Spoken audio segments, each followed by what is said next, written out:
ही film एक मागच्या आठवड्यात मुंबईमध्ये झालेल्या गिरीमित्र संमेलनामध्ये पण प्रदर्शित झाली आणि तुम्हाला थोडीशी आत्ता इथं झलक दिसली असेल की नेमकं काय झालं. बरेच प्रश्न तुमच्या पण मनात आहेत, पण या ठिकाणी जे काय आत्ता मुलाखतीसारखा कार्यक्रम होईल त्यानंतर आपणही विचारू शकता. मग अशी एक सांगायचं राहिलं की एक आज अजूनही खूप आनंदाची बातमी आहे आणि ती आहे की गिरीप्रेमीमध्ये तिसरा शिवछत्रपती पुरस्कार आला आहे. गिरीप्रेमीचा आघाडीचा एक गिर्यारोहक आहे जितेंद्र गावारे, त्याला कालच महाराष्ट्र शासनाचा शिवछत्रपती पुरस्कार साहसी खेळातला जाहीर झाला आहे. अनेकांनी ते वाचलं असेल. जितेंद्र वडगाव शेरीमध्ये राहतो, त्या ठिकाणी त्याचे काही ठिकाणी सगळेच लोक भेटायला जातात. तो आत्ता ऑन द वे आहे. खरं तर शेड्यूलमध्ये पहिलं त्या ठिकाणी त्याचं कौतुक इथं ठेवलं होतं, पण तो अडकला आहे ट्रॅफिकमध्ये पुण्याच्या. तो पोचेलच, तो आला की आपण त्याचंही कौतुक करणार आहोत. पण एक वेगळा गिर्यारोहक आहे, त्याची ओळख होईलच आपल्या सगळ्यांना. तर एवढंच सांगायचं होतं. भूषण प्लीज. धन्यवाद मामा. आपण सगळेजण या ठिकाणी जमलोय आणि आत्ता फिल्म तुम्ही सगळ्यांनी बघितलीत. खरं तर हा कार्यक्रम इन्फॉर्मलच करायचा होता पहिल्यापासून. फिल्म गिरीमित्रमध्ये दाखवायचा योग आला त्यामुळे आपण ती बनवली. पण फिल्म बघण्यापेक्षा सुद्धा आम्ही जेव्हा गिरीप्रेमीच्या ऑफिसमध्ये आल्या या सगळ्यांची मीटिंग झाली आणि त्या मीटिंगमध्ये जेव्हा त्यांनी त्यांचे अनुभव जे सांगितले ते अनुभव जवळपास 2 तास ते अनुभव कथन चालूच होतं आणि कोणालाच थांबावं असं वाटत नव्हतं. तर इतके ते थरारक अनुभव आहेत आणि इतके ऐकावेसे वाटणारे अनुभव आहेत. तर हे फक्त गिरीप्रेमीच्याच टीमनी का ऐकावे, तर सगळ्यांनी ऐकले पाहिजेत. त्यासाठी आपण हा कार्यक्रमाचं खरं तर आयोजन केलं. पण फिल्म दाखवायचा योग गिरीमित्रमध्ये आला, योगायोगाने ती फिल्म तयारही झाली आणि त्यामुळे आपण ती बघितली. त्यामुळे त्यातनं थोडीशी आपल्याला कल्पना आली आहे. पण मला वाटतं ती फिल्म ह्या सगळ्या अनुभवाचं प्रदर्शन करण्यासाठी खरंच तोकडी आहे. त्यांचे जे अनुभव आहेत ते आपण ऐकणार आहोत आणि ते अनुभव ऐकण्यासाठी आपण आता सगळ्या सदस्यांना स्टेजवरती बोलवतो आहोत आणि त्यांच्याशी गप्पा मारण्याच्या माध्यमातून आपण पूर्ण मेरू मोहीम पुन्हा एकदा अनुभवूयात. तर जोरदार टाळ्यांनी आपण सगळ्या टीमचं स्वागत करूया. मी एकेकाला बोलवतो, थोडक्यात त्यांचा परिचय पण करून देतो. त्याच वेळेला सगळ्यात आधी मोहिमेचे लीडर उमेश झिरपे अर्थात मामा. आपण सगळेजण मामांना ओळखतोच. गिरीप्रेमीच्या सगळ्या अष्टहजारी मोहिमांचं नेतृत्व ज्यांनी केलं आणि शिवछत्रपती पुरस्कारांनी सन्मानित असे जगामध्ये एकमेव व्यक्ती आहे ज्यांनी 8,000 मीटरच्या मोहिमा सक्सेसफुल यशस्वी केल्यात, तर मामा. त्यानंतर मी बोलवतो विवेक शिवदे. विवेक जो GGIMमध्ये गिरीप्रेमीच्या गार्डियन गिरीप्रेमी इन्स्टिट्यूट ऑफ माउंटेनिअरिंगमध्ये हेड कंटेंट अँड सिलेबस डेव्हलपमेंटचं काम करतो. IIT पवईचा BTech MTech आणि पॅशन म्हणून माउंटेनिअरिंगमध्ये आलेला, ज्यांनी कांचनजुंगा, आमादबलम यासारखी अवघड शिखरं सर केली आहेत. मंदा शिखराच्या माथ्यावर तो पोचू शकलाय. विवेकचं स्वागत करूयात. त्यानंतर मी डॉक्टर सुमित मांदळे याला या ठिकाणी बोलवतो. डॉक्टर सुद्धा मोहिमेमध्ये होता. डॉक्टरकडे यावेळेला दुसरी जबाबदारी होती, म्हणजे तो मेडिकल ऑफिसर तर असतोच, पण यावेळेला त्याला रूट ओपनिंग करायची जबाबदारी दिली होती मेरूच्या ईस्ट फेसची. तर ते अनुभव आपण सुमितकडनं ऐकणार आहोत. सुमितनी सुद्धा जगातली 3 अष्टहजारी शिखरं, चोयू, त्यानंतर कांचनजुंगा आणि अन्नपूर्णा ही 3 शिखरं सर करण्यात सुमित यशस्वी झालाय. त्यानंतर मी बोलवतो पवन हडोळे, गिरीप्रेमीचा आणखीन एक तरुण गिर्यारोहक आणि जो गिरीप्रेमीच्या बेसिक रॉक क्लाइम्बिंग कोर्समधून गिरीप्रेमीमध्ये आला आणि त्यानंतर त्यांनी धौलागिरीसारख्या 8,000 एक्सपिडिशनमध्ये भाग घेतला आणि अनेक इतर मोहिमांमध्ये सुद्धा पवन सहभागी होता. त्यानंतर वरुण भागवत. वरुण सुद्धा गिरीप्रेमीच्याच बेसिक रॉक क्लाइम्बिंग कोर्समधून आलेला आणि त्यानंतर त्यांनी टेक्निकल मोहिमा कमी केल्या, पण ही त्याची पहिली तशा अर्थाने खूप टेक्निकल मोहीम होती. वरुण मोहिमेमधला सगळ्यात अनुभवी असा जो मेरूवरती गेलेला गिर्यारोहक जो होता गिरीप्रेमीचा, तो आशिष माने. आशिषला आपण वरती बोलूया, टाळ्यांनी त्याचं स्वागत करूया. जगातली 5 अष्टहजारी शिखरं एव्हरेस्ट, लोत्से, मकालू, कांचनजुंगा आणि धौलागिरी अशी 5 शिखरं सर करणारा शिवछत्रपती पुरस्कार ज्याला मिळाला असा आशिष. ही सगळी क्लाइम्बिंग टीम होती आणि या क्लाइम्बिंग टीमला तेवढ्याच जोमानी सपोर्ट केला आपल्या टीमनी. त्यामध्ये अभय खेडकर, अभयला मी बोलवतो.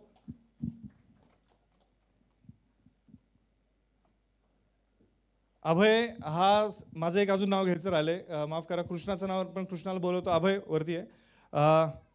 अभय सपोर्ट टीममध्ये होता यावेळेला. अभयची पण एक वेगळी स्टोरी आहे, ती त्याच्या मुलाखतीतनं ऐकूयात. आणखीन एक अनुभवी गिर्यारोहक होता तो कृष्णा ढोकळे. कृष्णा सरांना वरती यायची विनंती करतो. कृष्णा सुद्धा 2012 मधल्या एव्हरेस्ट मोहिमेमध्ये यशस्वी गिर्यारोहक आणि त्यानंतर कांचनजुंगा सुद्धा कृष्णानी सर केलं. तर कृष्णाचं आपण जोरदार टाळ्या वाजवून स्वागत करूयात. कृष्णाचं पण एक वेगळेपण आहे, तेही त्याच्या मुलाखतीमधनं आपल्याला समजेल. कृष्णाचं स्वागत आहे. आणखीन एक सपोर्ट सदस्य होता ज्यांनी अजून चांगल्या पद्धतीने जबाबदारी सांभाळली, तो निकुंज शहा. निकुंजला पण मी या ठिकाणी वर बोलवतो.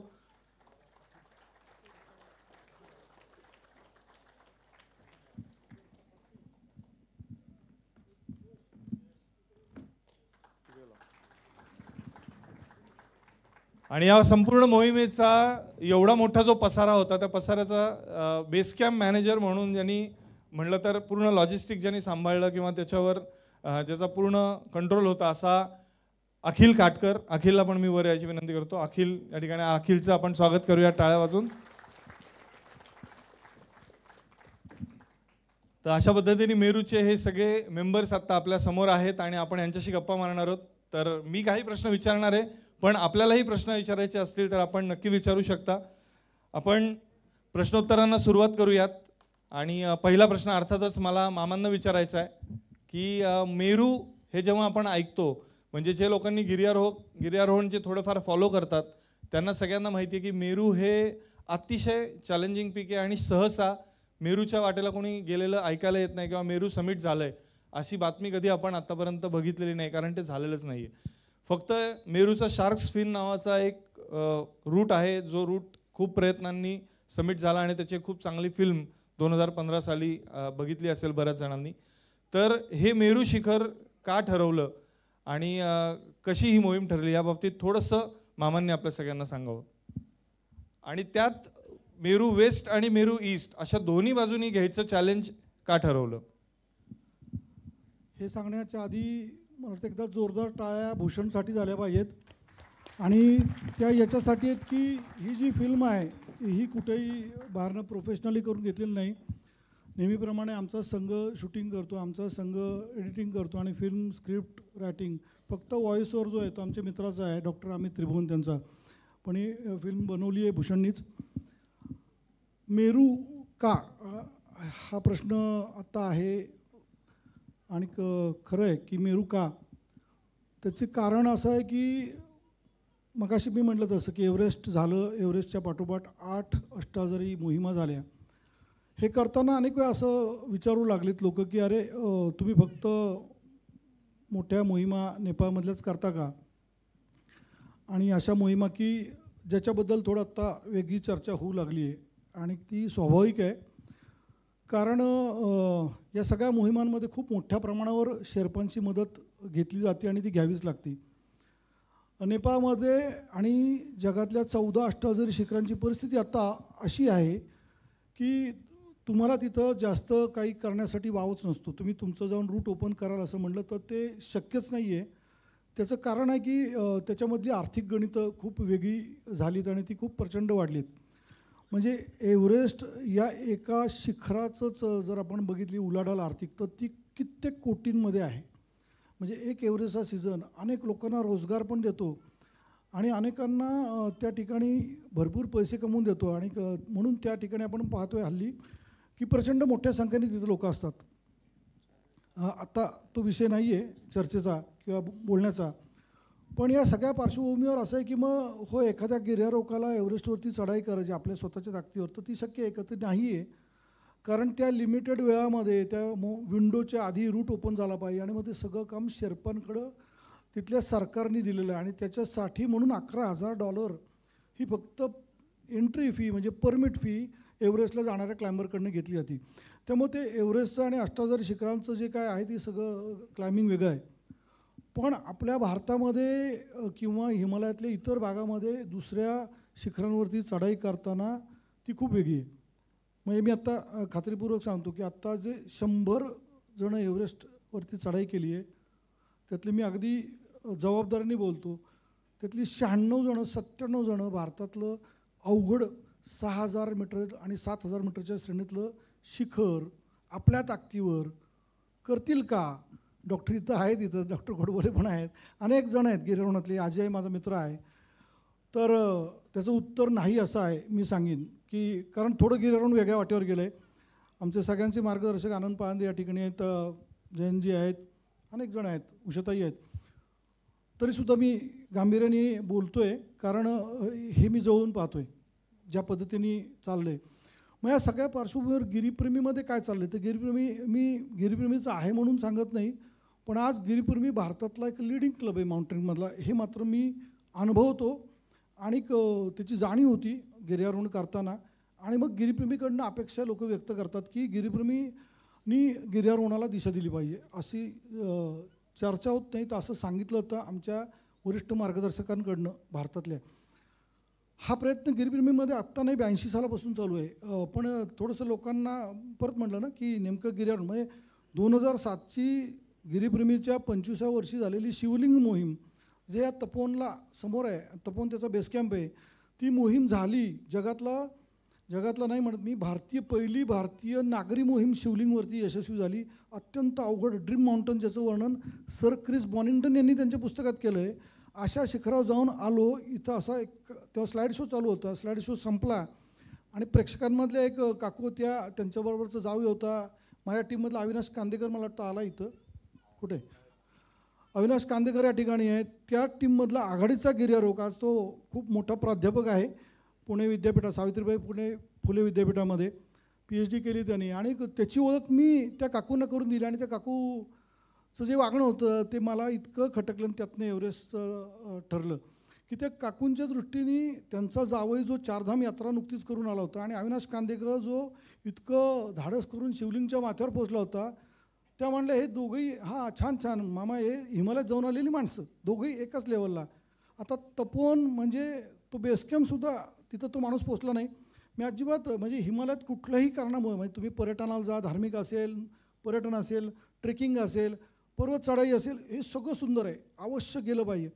पण वाईट याचं वाटलं, इतकं सहल होती मी मनात की अरे लोकांमध्ये अवेअरनेसच नाही आहे की एवढं धाडस करून तो शिवलिंगवरती पोचला आहे आणि त्या काकूंना तो काही वाटतच नाही. तो जावई त्याचा गेला हिमालयात, हाही हिमालयात गेला, काय वेगळं केलं. आणि तिथून खरं सांगतो एव्हरेस्ट डोक्यात आलं आणि मी मिटिंगमध्ये बोललो आणि मग पांदे त्या मिटिंगमध्ये होते आणि मी आमच्या अध्यक्षांना त्यावेळी सांगितलं की आपल्याला एव्हरेस्ट करायचं आणि त्याचं कारण हे आहे, पुढचं सांगत नाही. पण हे सगळं करत असताना गिरीप्रेमीकडनं भारतातल्या खूप अत्यंत अवघड अशा अनेक, मग त्यामध्ये मात्री आहे, त्यामध्ये जॉनली आहे. जॉनलीला 27 वर्षानंतर गिरीप्रेमीकडनं मोहीम यशस्वी झाली. श्रीकंठ आहे, श्रीकंठ मोहिमेत मला वाटतं कृष्णा तू होता, कृष्णा श्रीकंठ मोहीम खूप टेक्निकलपैकी हार्सिलवरनं समोर दिसतं. सतोपंत आहे, सतोपंतचा पहिला भारतीय नागरी असेंट गिरीप्रेमीचा आहे ज्याच्यामध्ये एकही शेर्पा नव्हता. 6च्या 6 मेंबरने स्वतःच्या ताकदीने ते केलं होतं आणि ते गिरीप्रेमीच्या आणि महाराष्ट्रातल्या स्वर्गीय काही थोर गिर्यारोहक म्हणून कैलासवासी नंदूबागे, मेनू मेहता, भरत मांगरे यांना श्रद्धांजली अर्पण करायची या हेतूने ते शिखर केलं आणि ती मोहीम यशस्वी झाली. कितीतरी अवघड शिखरांवरती पहिल्या चढाया आणि रूट ओपन करायचं काम गिरीप्रेमीतले गिर्यारोहक अनेक वर्ष करत आले. आणि मग ती परत वेळ आली आता की लोकांपर्यंत हे परत सांगण्याची आणि त्यातून एक 2021मध्ये खूप वेगळं चढाई झाली आणि ती होती माउंट मंदाची. दुर्दैवाने मी म्हणेन की तिथंही प्रसिद्धीमध्ये आम्ही कमी पडलो. म्हणजे अजूनही मंदाची फिल्म तुम्ही बघितली नाही, यूट्यूबवर येते. काही कारण आहेत त्याला, कारण म्हणजे हीच आहेत नेहमीचीच, सगळंच करावं लागतं आहे, पैसे पण जमवावं लागतात, चढाई पण करावं लागते, फिल्म पण करावं लागते, सगळी हीच टीम करते. तर ती फिल्म पण येईल काही दिवसांमध्ये. पण त्या मंदामध्ये तिसऱ्या प्रयत्नानंतर म्हणजे 30 वर्षानंतर मंदावर गिरीप्रेमीचे गिर्यारोहक पोचले. जगातनं पहिला परत मी सांगेन अटेम्प्ट चांगला मंदावर झाला आणि पहिली भारतीय मोहीम जिथून फक्त 1982मध्ये जॅपनीज लोक पोहोचली होती. नॉर्थ ईस्ट रिजन त्यांनी क्लाइंब झालं. अतिशय म्हणजे तो जबरदस्त क्लाइंब आहे.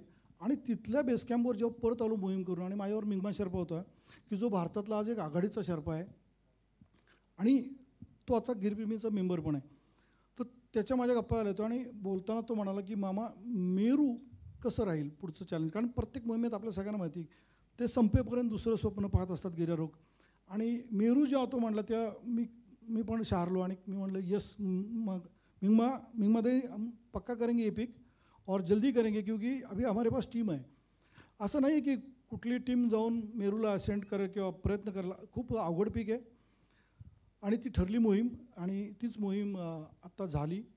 होय नक्की याच्यामध्ये भूषणने जे विचारलं भूषण की वेस्ट फेस आणि ईस्ट फेस मग का घाई केली, दोन्ही फेस का केले. म्हणजे वेस्ट फेस करतानाच एवढी जमछक झाली. तुमचा पण प्रश्न असेल की काय जरा जास्तच करतायत ही लोक. तर तसं म्हटलं तर थोडं जास्तच होतं असं मी पण म्हणीन आत्ता. पण मला कॉन्फिडन्स होता ना माझ्याकडे टीम. म्हणजे मी आजही सांगतो ती एक्सपिडिशन करून आल्यावर काय झालं एक्सपिडिशनमध्ये अगदी शेवट समराईज करायचं तर माझी मॅन पॉवर जबरदस्त होती. म्हणजे मेरूला गिरीप्रेमीची संघ जातोय हे जाहीर झाल्यानंतर प्रीमियर इन्स्टिट्यूट नेहरू इन्स्टिट्यूट मॉनिटरिंगचे प्रिन्सिपल कर्नल भदौरिया ज्यांनी मार्चमध्ये चार्ज घेतला अंशुमन भदौरिया त्यांचा फोन आला आणि ते म्हणले मामाजी ये टीम में NIM के 2 इंस्ट्रक्टर होना ही चाहिए वो सोचो आप. आता आम्ही 20-22 दिवसांनी निघणार आहे आणि सर म्हणतात आता असं होत नाही ना सगळी तयारी 2 वर्ष करतोय पण नाही कसं म्हणणार धर्मसंकट होतं कारण आमचं NIMचं टायप आहे डिप्लोमा कोर्ससाठी आणि भारतातली प्रीमियर इन्स्टिट्यूट आहे नॅशनल. असं सगळं होतं. मग सगळं विचार करून आम्ही सांगितलं होय 2 जणांना घेऊ. पण आमच्या सगळ्या टीममध्ये चर्चा झाली आणि 2 इन्स्ट्रक्टर गेस्ट इन्स्ट्रक्टर म्हणून इन्व्हायटी मेंबर म्हणून घेतले. त्यातलं एक विनोद गुसाई जे 19-20 वर्ष त्या ठिकाणी सिनियर माउंटेनियर आहेत, खूप चांगले गिर्यारोहक आहेत. लालित हाजेल पून जो आहे तो हवासचा बेस्ट स्टुडंट आहे. त्या दोघांचा समावेश झाला आणि त्याचा नक्कीच संघाला उपयोग पण झाला. NIMचा सपोर्ट यासाठी घेतला. अजून एक कारण होतं की मेरूला जर काही झालं तिथं इतक्या दुर्गम ठिकाणी होतं जर काही झालं ॲक्सिडेंट तर त्या ठिकाणी आपल्याला मदत कोण करणार.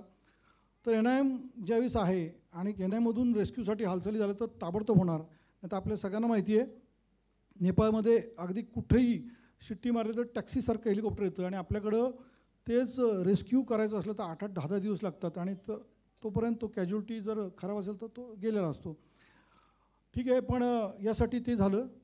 आणि मग काय झालं मी मगाशी म्हटलं तसं की माझ्याकडे खूप स्ट्रॉंग संघ शेवटपर्यंत सगळे संघातले सदस्य फिट होते.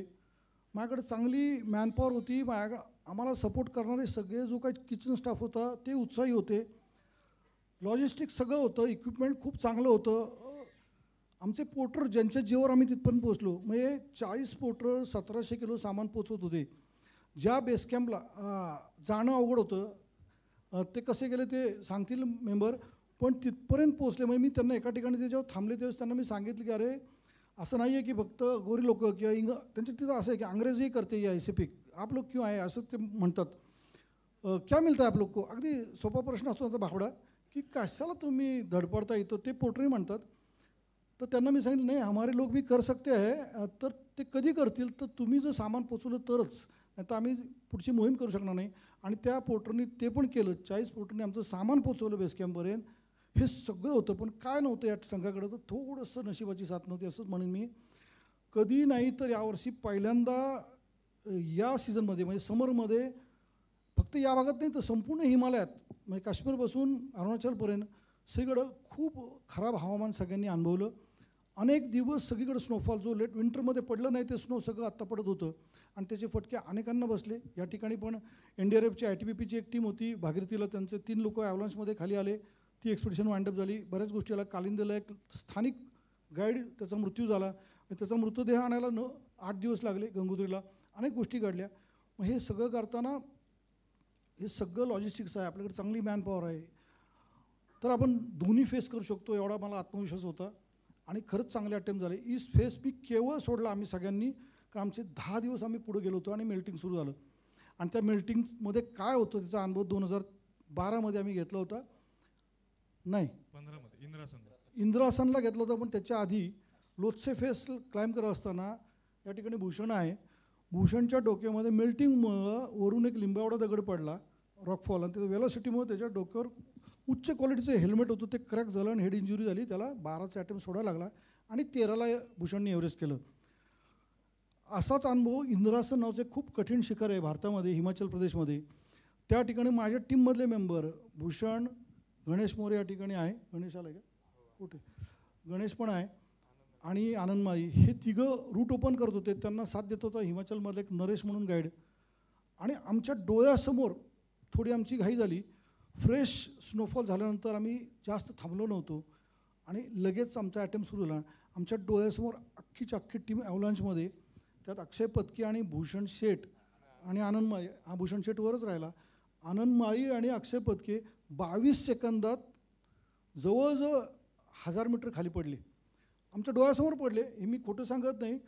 केवळ नशिबाने ते लाईन जिथून होती तिथूनच पडले आणि पावडर स्नोमध्ये पडले. खाली पावडर स्नो होता म्हणून वाचले. म्हणजे ते वाचणं म्हणजे चमत्कार होता. ते पाहून मी काठमांडूवरनं आणलेला एक शेर्पा ते पाहून कंटिन्यू केलं. तो म्हटला मुझे घर जाना है बस. 6 वेळा एव्हरेस्ट चढलेला शेर्पा मोहीम सोडून परत गेला. असे प्रकार पाहिले होते. त्यामुळे आम्ही इथं ती रिस्क घ्यायचं ठरवलं नाही आणि ती मोहीम थांबवली काही मीटर बाकी असताना. पण म्हणून होतं. आवाज येतोय ऐकू आवाज?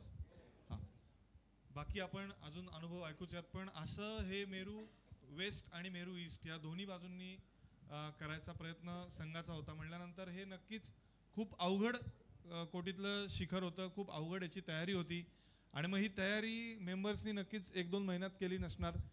ही खूप आधीपासून तयारी, कारण आम्ही एव्हरेस्टची तयारीसुद्धा जवळपास 2 वर्ष करत होतो. त्यानंतर मंदाची तयारीसुद्धा वर्षभर आधी. तशीच मेरूची, जसं मामांनी सांगितलं 21 साली मेरू ठरली तेव्हापासूनच याची तयारी ही चालू झाली असणार. तर ह्यातल्याच एका मेंबरला आपण विचारूया. पवनला मी विचारतो की पवन, तू मंदाच्या मोहिमेमध्ये होतास आणि त्याच वेळेला तुमचं नक्की हे ठरलं असणार आहे की आपल्याला हे करायचं आहे मेरू. मग कशी केली तयारी? वेगळं काय केलं या वेळेला तयारी करताना? म्हणजे सिंहगड करतो आपण, K2S करतो, पण मेरूसाठी वेगळी तयारी म्हणून काय केलं? हॅलो, खरं आहे भूषण. मेरूची तयारी ही आम्ही जेव्हा मंदा शिखर सबमिट करून परत आलो तेव्हापासूनच सुरू झाली होती. तेव्हा नक्की माहीत होतं की मामा पुढचं काहीतरी चॅलेंज देणार आहेत आणि ते सोपं नसणार आहे. त्याच्यामुळे प्रॅक्टिस आम्ही मंदाच्या समिट नंतरच केली. आणि जेव्हा मेरू कळालं की ही मेरू मोहीम आहे आणि मेरूचा स्टडी केला, ग्लेन म्हणून ज्यांनी मेरूवरून बेस जम्प केली होती, त्यांच्या रिपोर्टवरून कळालं की मेरूची चढाई ही ऑलमोस्ट 70-80 डिग्री असे अँगल आहे आणि कुठे कुठे तर 90 डिग्री अँगलचे आईस फॉल आहेत. आणि आईस पण, आणि वरचे जे 1500 मीटर आहे मेरूचा, तो ब्ल्यू आईस आहे, हार्ड आईस. तर आत्तापर्यंत आमच्यापैकी खूप कमी जणांनी ब्ल्यू आईसवर चढाई केली होती, आणि तेही रोप फिक्स असताना. कुणाला रूट ओपन करायची जी प्रॅक्टिस असते ब्ल्यू आईस किंवा हार्ड आईसवरती आणि अशा अंशाच्या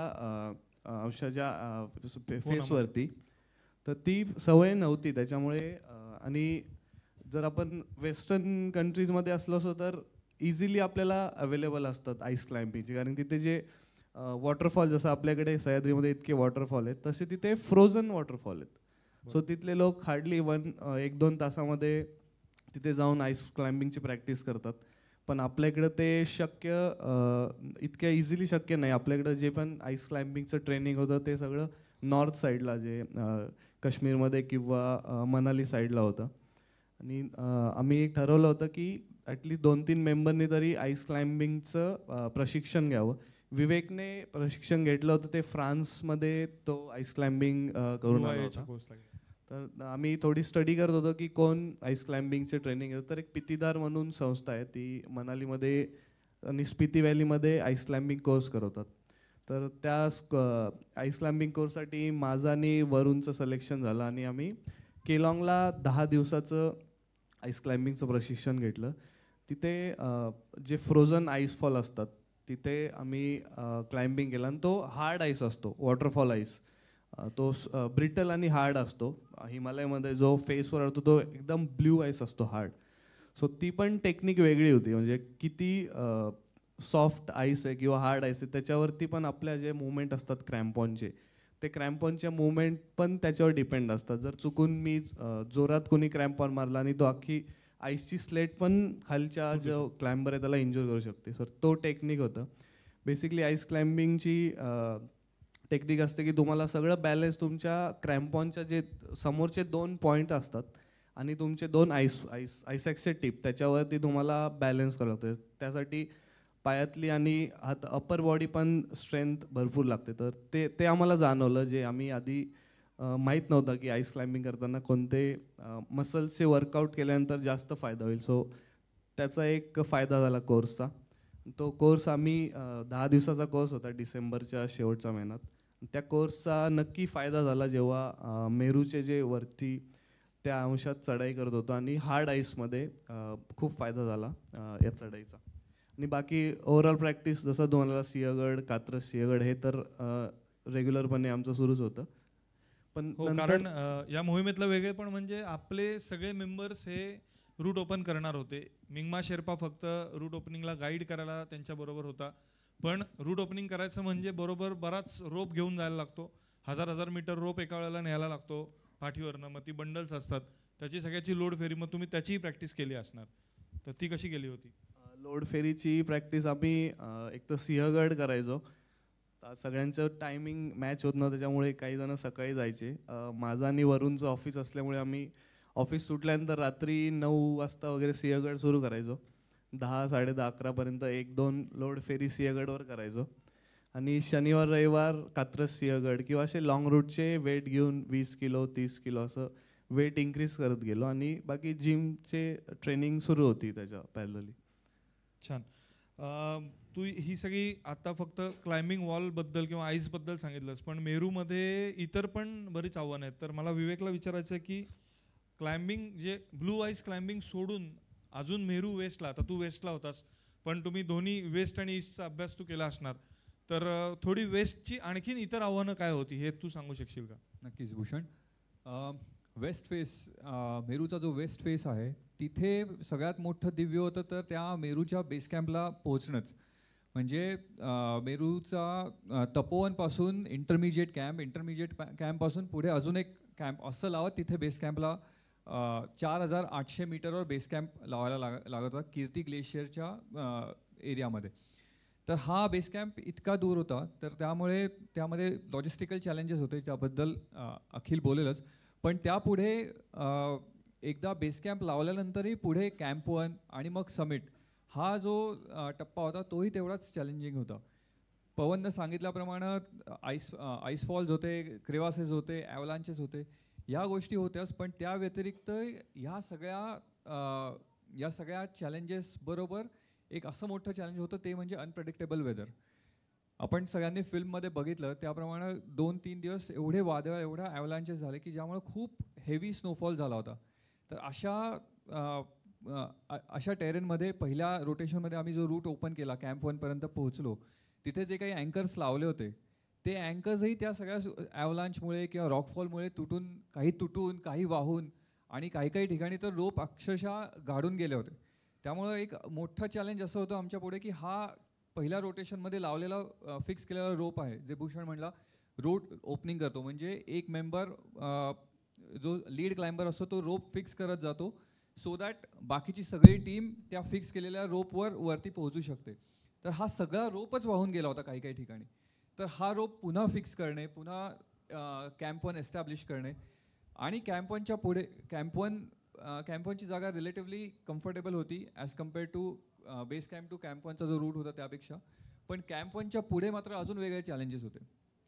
जवळजवळ 65 ते 70 डिग्रीचा अँगल थ्रूआउट द रूट होता आणि अशा रूटवर ब्लू आईसवर क्लाइम्बिंग करणं अपेक्षित होतं आणि त्याप्रमाणे आम्ही ट्रेनिंग पण केलं होतं आईस क्लाइम्बिंग करून. पण नेमकं तिथे असं झालं की ब्लू आईसवरही खूप हेवी स्नोफॉल झाल्यामुळे त्या स्टीप अँगलवर पण हेवी म्हणजे पाय आमचे गुडघ्यावर आत जात होते. सो अशा ठिकाणी अँकर्स आता कॅम्प 1च्या खालच्या भागामध्ये लावलेले अँकर्स उखडून येत होते, तर वरती आम्हाला अँकर लावायला त्रास होत होता. म्हणजे 1-2 सेक्शन्स असे होते की जिथे 2-2.5 फूट स्नो क्लिअर करून मग अँकर लावावा लागला. सो असे चॅलेंजेस पण आम्हाला म्हणजे अनएक्सपेक्टेड होते, पण तरी ते चॅलेंजेस आम्ही फेस करत 6200 मीटरपर्यंत गेलो होतो. तिथे तुम्ही फोटोमध्ये बघितलंच की आम्ही तिथे रोप ठेवली होती, जवळजवळ 2-2.5 फूट खड्डा खोदून रोप ठेवली, थोडे अँकर्स ठेवले आणि आता दुसऱ्या दिवशी समिट पोस्टला इथून जायचं आहे या दृष्टीनं परत कॅम्प 1ला येऊन राहिलो. आता इथे अजून एक मोठं चॅलेंज होतं ते म्हणजे कॅम्प 1 ते समिट हे साधारण 1100 मीटरचं अंतर होतं. जनरली 700-800 मीटरचा ॲव्हरेज समिट पुश असतो, पण इथे असं होतं की कॅम्प 2ची जी जागा होती साधारण 6000 मीटर अंतरावर, तिथे यावेळेस कॅम्प लावायला काही चान्सच नव्हता. एवढा स्नो तिथे साचलेला होता जो कधी कुठल्याही क्षणी घसरून निघून जाऊ शकतो. सो अशा ठिकाणी कॅम्प लावणं वॉज आउट ऑफ क्वेश्चन. त्यामुळे आम्हाला एकच ऑप्शन होता, तो म्हणजे कॅम्प 1 वरूनच डायरेक्ट समिट पुश करायचा आणि ते अंतर होतं साधारण 1100 मीटरचं. सुदैवानं मंदाच्या एक्सपिडिशनमध्येही आमच्यावर अशीच परिस्थिती होती की आम्ही समिट पुश 1100 मीटरचा केला. कांचनजंगाच्या वेळेसही 1300 मीटरचा समिट पुश केला. त्यामुळे तो एक कॉन्फिडन्स होता की आम्ही हा समिट पुश डेफिनेटली करू. सो या विचारानं आम्ही कॅम्प 1ला येऊन पुन्हा राहिलो. पण त्यानंतर जे पुढे झालं, जवळजवळ 5 दिवस कंटिन्युअस स्नोफॉल होत गेला. रोज सकाळी वेदर क्लिअर झालेलं असायचं थोड्याफार प्रमाणात, पण 9-10 नंतर पुन्हा ढग साचून यायचे आणि पुन्हा स्नोफॉल व्हायचा. एकदा तर असं होतं की आम्ही हार्नेस घालून सगळे वॉर्म क्लोथिंग घालून आज रात्री 10 वाजता समिट पुशला निघायचं आहे असं रेडी होऊन टेंटमध्ये थांबलो होतो आणि संध्याकाळी 7 वाजल्यापासून स्नोफॉल, म्हणजे दिवसभर क्लिअर झालं, ज्यामध्ये आम्हाला खूप आशा मिळाल्या की आता आज नक्की समिट होईल. पण नेमकं त्या दिवशी संध्याकाळी स्नोफॉल झाला. सो असं रोज काही ना काही करून आमचं समिट डिले होत गेलं आणि त्यामुळे अनफॉर्च्युनेटली शेवटी असं झालं की आमचं तर राशन संपलंच कॅम्प 1वरचं, पण बेस कॅम्पला जे आम्हाला सपोर्ट करत होते, इतके दिवस बेस कॅम्पला राहिले होते आम्हाला सपोर्ट करायला, त्या सगळ्या टीमचं पण सगळं राशन संपायला लागलं होतं. त्यामुळे नाईलाजानं आम्हाला परत फिरावं लागलं. मला वाटतं तुम्ही आणि कॅम्प 1ला बरेच दिवस पण काढले. 3 रात्री तुम्ही काढल्या, रोज आज उद्या जाईल 5 रात्री, मी आणि वरुणनं 5 रात्री काढल्या. सो येस, हे पण म्हणजे फिजिकल चॅलेंज तर डेफिनेटली होतं, टेक्निकल चॅलेंज होतं, पण त्याहीपेक्षा पुढे जाऊन मला असं वाटतं की हे मेंटल चॅलेंज, की असं दिसत होतं की आज डेफिनेटली क्लिअर होईल आणि आम्ही समिटला जाऊ. पण नेमकं आयदर सकाळी तरी खूप स्नोफॉल व्हायचा किंवा संध्याकाळी तरी स्नोफॉल व्हायचा. आणि स्नोफॉल होणं का चॅलेंजिंग होतं, तर तो झालेला फ्रेश स्नो कधीही आमच्या चालण्याच्या मुवमेंटमुळे सगळा निघून येऊ शकत होता आणि ज्यामुळे ॲव्हलांचेस ट्रिगर होऊ शकत होते आणि ते खूप धोकादायक होतं. त्यामुळे मामांनी खूप म्हणजे इम्पॉर्टंट कॉल घेतला सेफ्टीच्या दृष्टीनं आणि आम्ही परतलो. छान, थँक्यू विवेक. आता मगाशी ओळख करून देताना मी सांगितलं की मेरू हे जरी 6660 मीटरचं पीक असलं तरी 8000 मीटर क्लाइंब केलेले, 1, 2, 3 8000ers क्लाइंब केलेले, आशिष तर 5 8000ers क्लाइंब केलेला, असे टीममध्ये दिग्गज होते. तर ह्यांना नक्कीच आपल्याला हे विचारायचं, सगळ्यांनाच जाणून घ्यायचं असेल की 8000ers क्लाइम्बिंग आणि मेरूचं क्लाइम्बिंग याच्यामध्ये काय होतं. तर मी कृष्णापासून सुरुवात करतो, कारण कृष्णानी एव्हरेस्ट 2012मध्ये केलं. त्याच्यानंतर त्याला एका मेडिकल इमर्जन्सीमधून जावं लागलं, ते पण थोडक्यात सांगावं त्यांनी. आणि कांचनजंगा त्याच्यानंतर त्याचं झालं आणि कांचनजंगा झाल्यानंतर 2 8000ers करून झाल्यावर मेरूची थोडी वेगळ्या पद्धतीने पण कृष्णाने तयारी केली. त्यासाठी काही लागणारं इक्विपमेंट त्यांनी इंडिजिनस पद्धतीने आपल्या रिसर्चमधून बनवलं आणि ते इक्विपमेंट पण त्यांनी तिथे वापरलं. तर थोडा तुझा मेरूतला अनुभव आणि तू काय इक्विपमेंट बनवलं, काय प्रयोग केले, हे पण थोडंसं आम्हाला ऐकायचं आहे. नमस्कार. आणि सुरुवातीला सर्वांचे आभार, कारण तुमच्या सर्वांच्या प्रार्थना, शुभेच्छा, त्यामुळं आम्ही सुखरूप इथपर्यंत पोहोचलो, घरीपर्यंत पोहोचलो. कारण एवढ्या दुर्गम भागातलं एवढं अवघड शिखर करून किंवा अटेम्प्ट करून यायचं म्हणजे खरंच तुम्हाला बाकी सांगतीलच की त्याचा बेस कॅम्प किती अवघड आहे, जास्तोपर्यंत क्लाइम्बिंग किती अवघड आहे हे तर तुम्हाला कळालंच. त्यामुळं सुरुवातीला तुमचे आभार मानतो. दुसरे आभार म्हणजे की तुम्हाला सर्वांना माहिती आहे की याची जी बजेट होतं मोहिमेचं हे खूप होतं, म्हणजे 50 ते 60 लाख रुपयापर्यंत याचं बजेट होतं. म्हणजे एखाद्या अष्टहजारी शिखरचं जेवढं बजेट असतं तेवढं ऑलमोस्ट याचं बजेट होतं. खूप वेगवेगळ्या लेवलवरती मोहीम म्हणजे ही चॅलेंजिंग होती, अविस्मरणीय पण होती. कारण की असा पहिला अटेम्प्ट गिरीप्रेमींनी केला, टेक्निकल अटेम्प्ट, जगातला हा पहिला अटेम्प्ट की वेस्ट फेसनी केलेला, अशा बऱ्याच गोष्टी आहेत त्यामध्ये. तुम्हाला नेहमी मामा सांगतात की आपण प्रत्येक मोहिमेमध्ये एक एक्सपेरिमेंट करतो की नवीन मेंबर असतात. तर नवीन मेंबर ह्याच्यामध्ये होतेच, परंतु आणखी वेगळी त्यांनी माझ्यावरती जबाबदारी दिली. म्हटलं की तू जरा रॉक क्लाइम्बिंग करतो, चांगलं आत्तापर्यंत रॉक क्लाइम्बिंग केलेलं आहे, इक्विपमेंट वापरलेलं आहे, तर आपण ह्यावेळेस पण इक्विपमेंटची थोडीशी एक्सपेरिमेंट करणार होतो. जितेंद्र आलाय तर थांबायचं एक मिनटं. जितेंद्र वर होतं ना, बस बोलू. तर ह्याचं वेगवेगळ्या स्तरावरती याचं जसं तुम्ही सांगितलं की बजेट एवढं मोठं का होतं. मोठं बजेटचं एक छोटंसं उदाहरण म्हणजे कारण माझ्यावरती जबाबदारी पण अशी होती की सगळ्या जे पोर्टर्स होते, जवळ 40 एक पोर्टर होते, त्या पोर्टरला सगळ्यात पोर्टरला घेऊन जायचं. सगळ्यात शेवटी मी मागे असायचो. मामाने मला सांगितलं की सगळे पोर्टर आल्याशिवाय, सगळं सामान बेस कॅम्पला पोहोचल्याशिवाय तू पुढे यायचं नाही, मागच राहायचं. सो वेगळं ते एक माझ्यासाठी जबाबदारी पण होती. आणि इक्विपमेंटचं सांगेल तर खूप अगदी म्हणजे इक्विपमेंट म्हटलं की सेफ्टी जीवावरतीच सगळं काम होतं. त्यामुळे माझ्यापुढं ते एक चॅलेंज होतं की जे काही आपण इक्विपमेंट वापरणार म्हणजे त्याच्यामध्ये मग तुमचं अगदी पिटॉन आले, ट्युबलर पिटॉन आले, रॉक पिटॉन आले, तुमच्या स्नो स्टिक्स आल्या, तुमच्या क्लाइम्बिंग टेक्निकल असल्यामुळं, आईसवरती असल्यामुळं मे बी एट क्लाइम्बिंग जर करावं लागलं मध्ये तर लॅडर्स आल्या, रोप आले किंवा बऱ्याच गोष्टी याच्यामध्ये आल्या, कॅराबिनर्स आल्या सगळ्या. आपण काही कॅराबिनर वगैरे काय बनवलं नाही, पण इक्विपमेंट म्हणून मी सांगतोय. तर त्यातलं जे काही इक्विपमेंट लागणार होतं ते एखाद्या अष्टहजारी मोहिमेला लागतं. म्हणजे जवळपास मला वाटतं आपण 3100 मीटर रोप आपण घेतला होता. म्हणजे 3100 मीटर रोप, त्यानंतर जवळपास स्नो स्टिक 50-60 स्नो स्टिक, त्यानंतर जवळपास जर ट्युबलर पिटॉन पाहिले तर ते पण एक 400-500 ट्युबलर पिटॉन होते. एक ट्युबलर पिटॉन जवळपास 5000 रुपयाला मिळतो. म्हणजे ते किती बजेट मोठं जाईल तो वेगळा भाग. म्हणून आम्ही काही असं ठरवलं की आपण जे पॉसिबल आहे म्हणजे लाईक लॅडर असेल ते आपण इथे बनवू शकतो, स्नो स्टिक असतील ॲल्युमिनियमच्या असतात इथं बनवू शकतो, रॉक पिटॉन असतील जे आपण सह्याद्रीमध्ये वापरतो बऱ्यापैकी, मेखा असतील जे आपण सह्याद्रीमध्ये वापरतो, तर हे तिथं पण लागणार आहे. तर हे आपण जर इथं बनवलं तर आपलं बऱ्यापैकी आपण म्हणजे बजेटमध्ये सुद्धा त्याचा हेल्प होईल. आणि आपली एक एक्सपेरिमेंट पण होईल की आपण जे इथं वापरतो तेच मटेरियल किंवा त्याच्याबद्दल चांगलं मटेरियल वापरून तिथं त्याचा आपण करू शकतो का. सो 2 गोष्टी माझ्यासमोर होत्या की त्याची जी काही ब्रेकिंग स्ट्रेंथ आहे ती संपूर्ण म्हणजे सेफ्टी रिलेटेड असल्यामुळं ब्रेकिंग स्ट्रेंथ पण मला तशी पाहायची होती. आणि ती म्हणजे थंडीमध्ये, कारण आता ॲल्युमिनियम जर तुम्ही पाहिलं तर ते सॉफ्ट पण मिळतं आणि हार्ड पण मिळतं. मग आणखी एखादी गोष्ट ज्यावेळेस ती जास्त थंड वातावरणात जाते तर ती तुटू पण शकते. ह्या बऱ्याचशा गोष्टी पाहायच्या होत्या.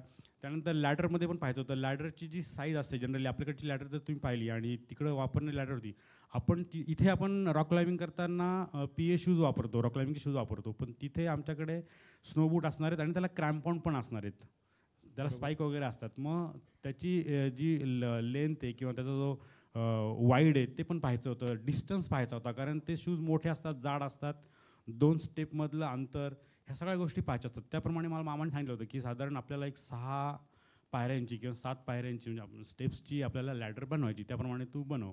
मग मी बऱ्याच मार्केटमध्ये गेलो, वेगवेगळ्या ॲल्युमिनियमचं तिथं पाहिलं, सर्च केलं. मग कोणत्या थिकनेसचं घ्यायचं, किती लेंथचं स्नोस्टिक, किती लेंथची असावी, ते 2 होल असतात स्नोस्टिकला, त्या 2 होलमध्ये अंतर किती ठेवायचं किंवा कसं असायचं वगैरे बऱ्याच गोष्टी होत्या. लॅडरचं पण लेंथ आणि त्याचं सगळं हे पाहिजे होतं. अशा करून लॅडर आपण बनवल्या, त्यानंतर स्नोस्टिक बनवल्या. तुम्ही स्नोस्टिक तरीसुद्धा पाहिल्या, म्हणजे एवढं ब्रेकिंग स्ट्रेन किंवा सगळ्या गोष्टी कन्सिडर करून सुद्धा त्या काही स्नोस्टिक तुटल्या, म्हणजे थोड्याशा क्रॅक झाल्या. त्या तेच मेन सांगायचं होतं की त्या बेंड झाल्या एक वेळेस तर चालतील, पण त्या पूर्णपणे तुटायला नाही पाहिजेत, हे जास्त पाहायला झालं.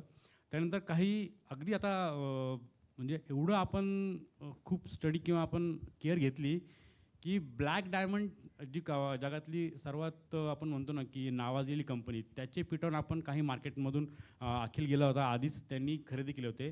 तर ते ब्लॅक डायमंडचे पिटॉनसुद्धा, रॉक पिटॉनसुद्धा बेंड झाले, परंतु आपले पिटॉन जे लागले होते त्याला काही झालं नाही. अर्थात असं म्हणत नाही मी की ब्लॅक डायमंडपेक्षा आपले पिटॉन भारी होते, ती जागा किंवा त्याच्यावरती येणारं प्रेशर वगैरे, पण आपण त्या लेवलचं बनवू शकलो किंवा जे आपली काय एक्सपेरिमेंट आपण प्रयत्न केला तो तिथपर्यंत पोहोचला, एवढं त्याचं सांगायचं होतं. छान.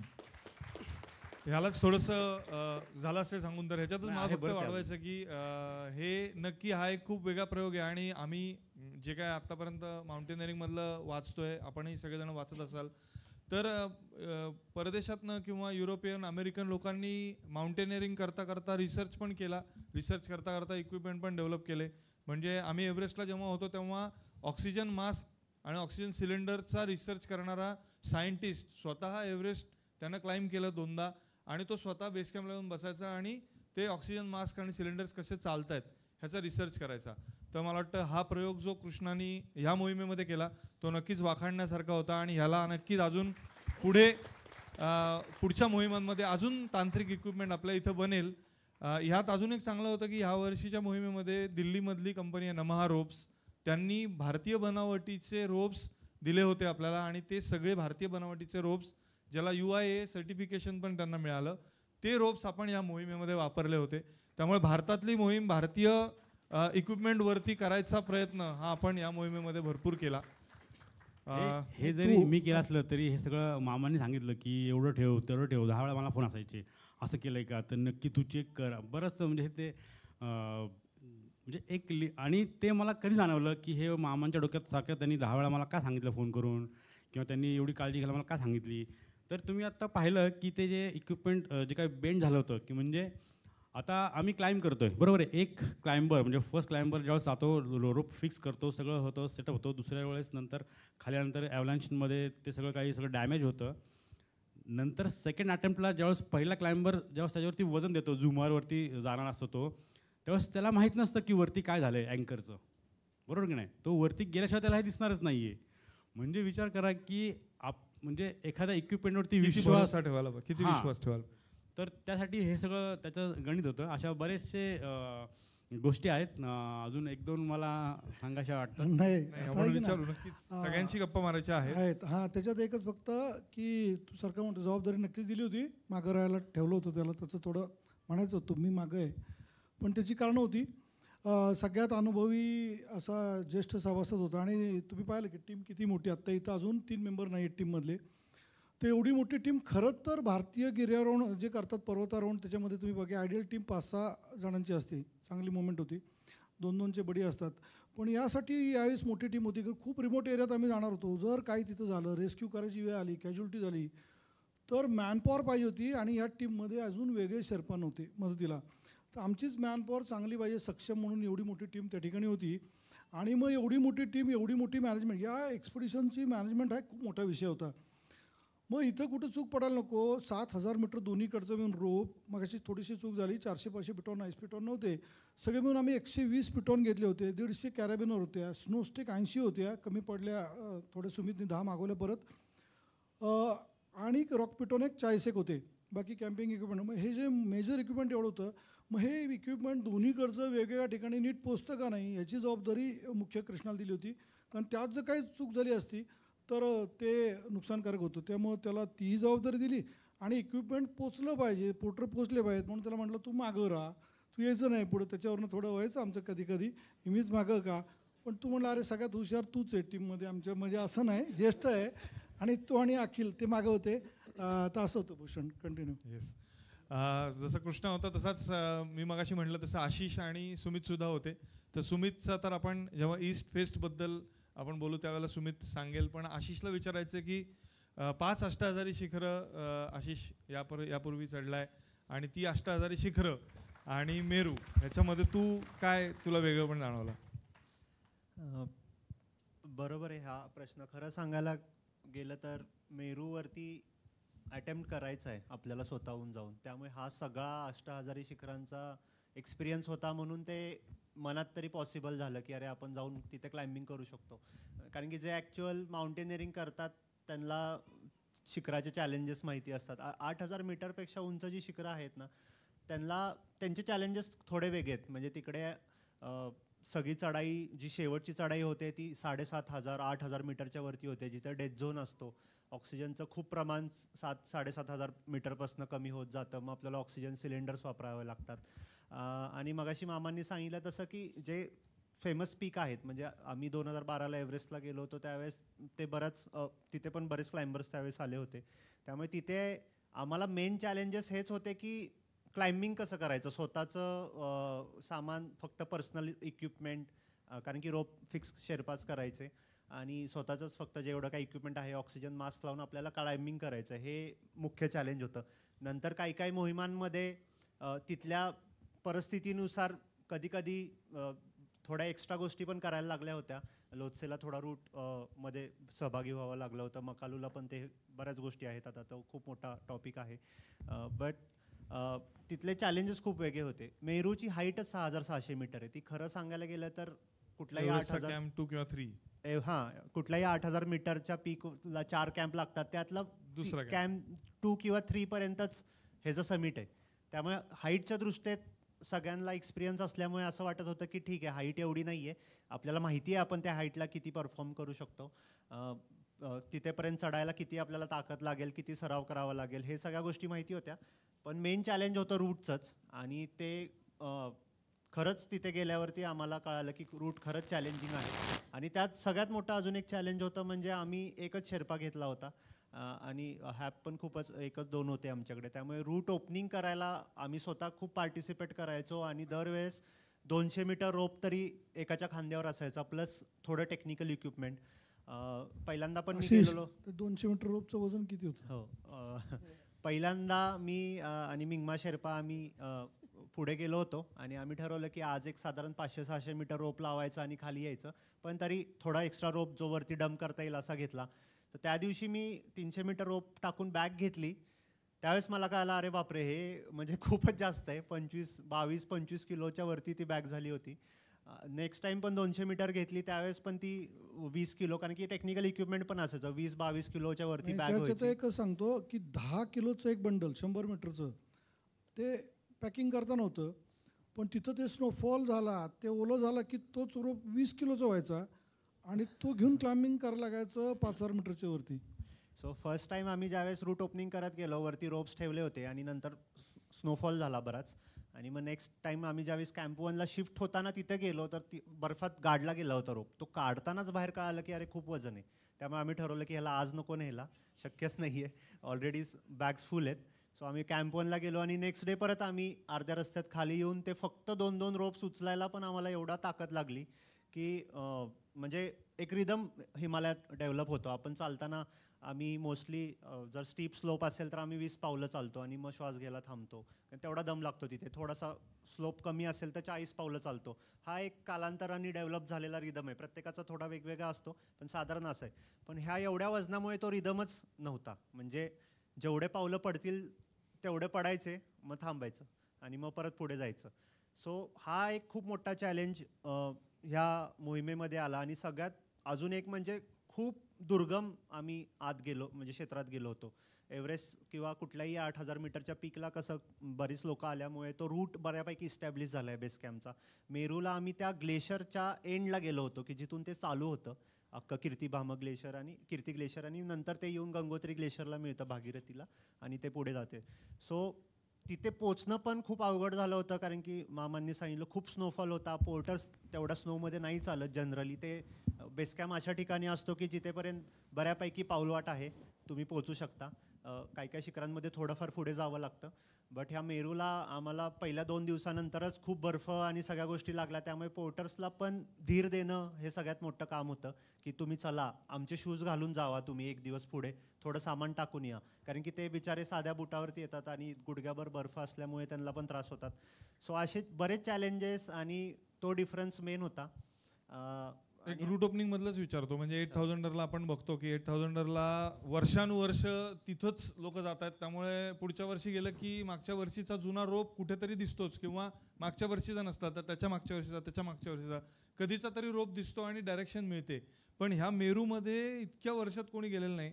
तर असं कधी झालं का की अरे ह्या गलीत जायचंय का ह्या गलीत जायचं, हे तुम्ही कसं ठरवलं की कुठून रूट ओपन करायचं? नक्कीच. हा ॲक्च्युली आम्ही पहिल्यांदा बेस कॅम्पला गेलो आणि ॲडव्हान्स बेस कॅम्पला गेलो आणि वरती बघितलं, तर ऑब्विसली सगळ्यात सोप्पा जो रूट वाटला तोच म्हणलं चला आपण इथून चढूयात आणि तिथे वरती कॅम्प 1 लावू, आणि नंतर आपण लेफ्टला जाऊन समिटच्या दिशेने जाऊ, असं आमचं सगळं एक डिस्कशन झालं होतं. पण आम्हाला माहिती होतं मिंगमा शेर्पा मागणे येत आहेत, त्यांना जास्त एक्सपिरियन्स आहे. सो ते आले, आणि तिथे गेल्यावरती ते म्हणाले अरे हे कुठे, हा सोडूनच द्या, आपल्याला अजून पुढे 1 किलोमीटर 1.5 किलोमीटर जाऊन तिकडून चढावं लागेल, कारण की इथून रूटच नाही आहे.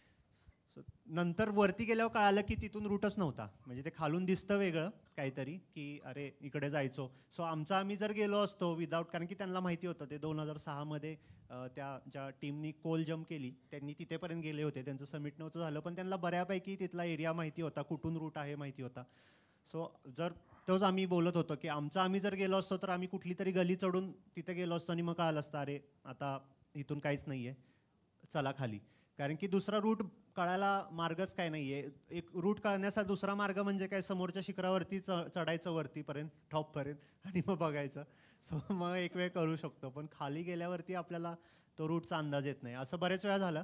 आणि इवन आत्ता जो आम्ही रूट ओपन करत होतो त्यामध्ये पण हा सोपा वाटतोय रूट, बर्फ आहे सगळा, पण तिथून वरती हँगिंग आईस आहे, त्यामुळे ती रिस्क नाही घ्यायची आहे. त्यामुळे घेऊच शकत नाही ती रिस्क आपण. म्हणजे इतकं सोपा रूट आहे, राईट साईडला आहे, 20 फुटावरती सोपी वाट आहे, पण तिथून चढू शकत नाही, कारण की वरून काही पडलं तर तुम्ही बरोबर त्या फॉल लाईनमध्ये आहात.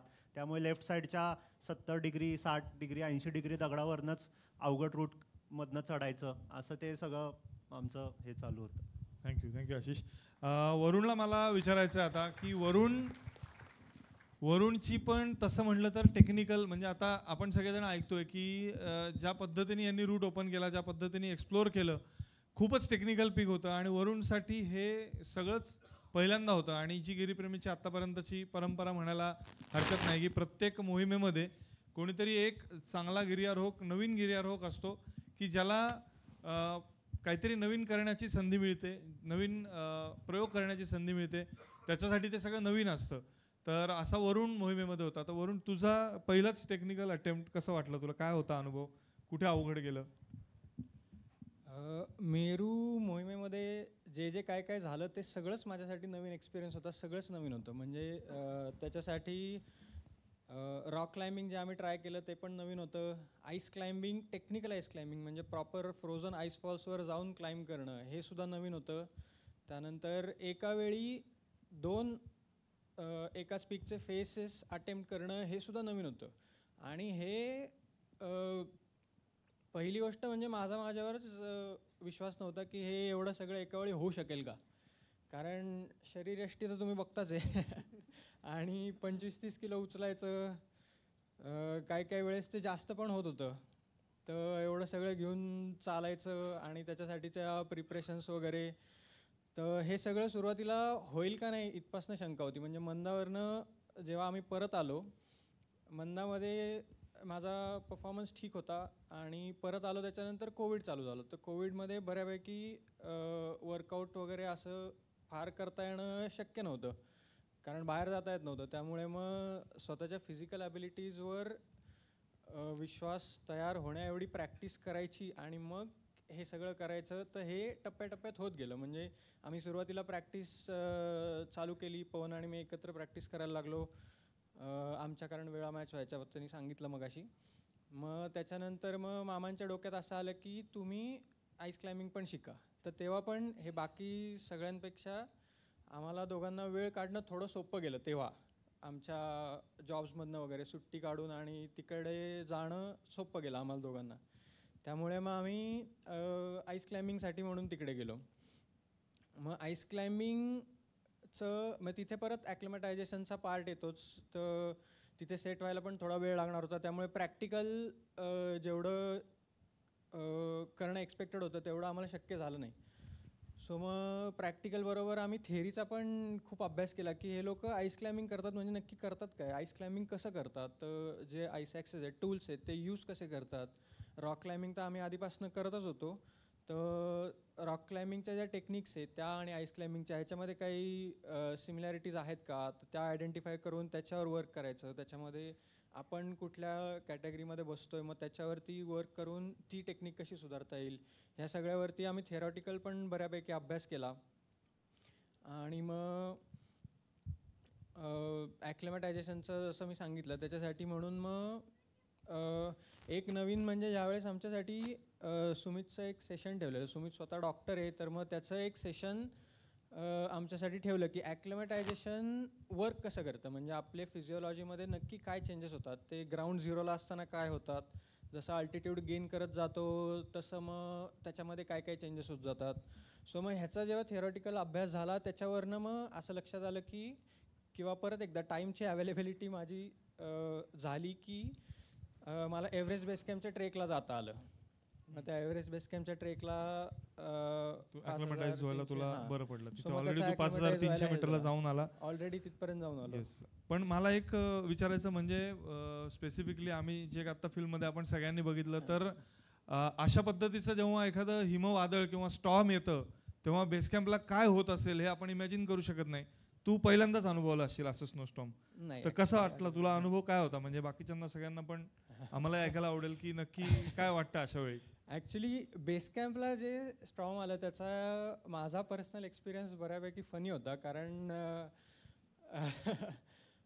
कारण जेव्हा स्नोस्टॉर्म त्या दिवशी चालू झालं, म्हणजे आधीपासून बऱ्यापैकी कंटिन्युअस स्नोफॉल चालू होतच होता.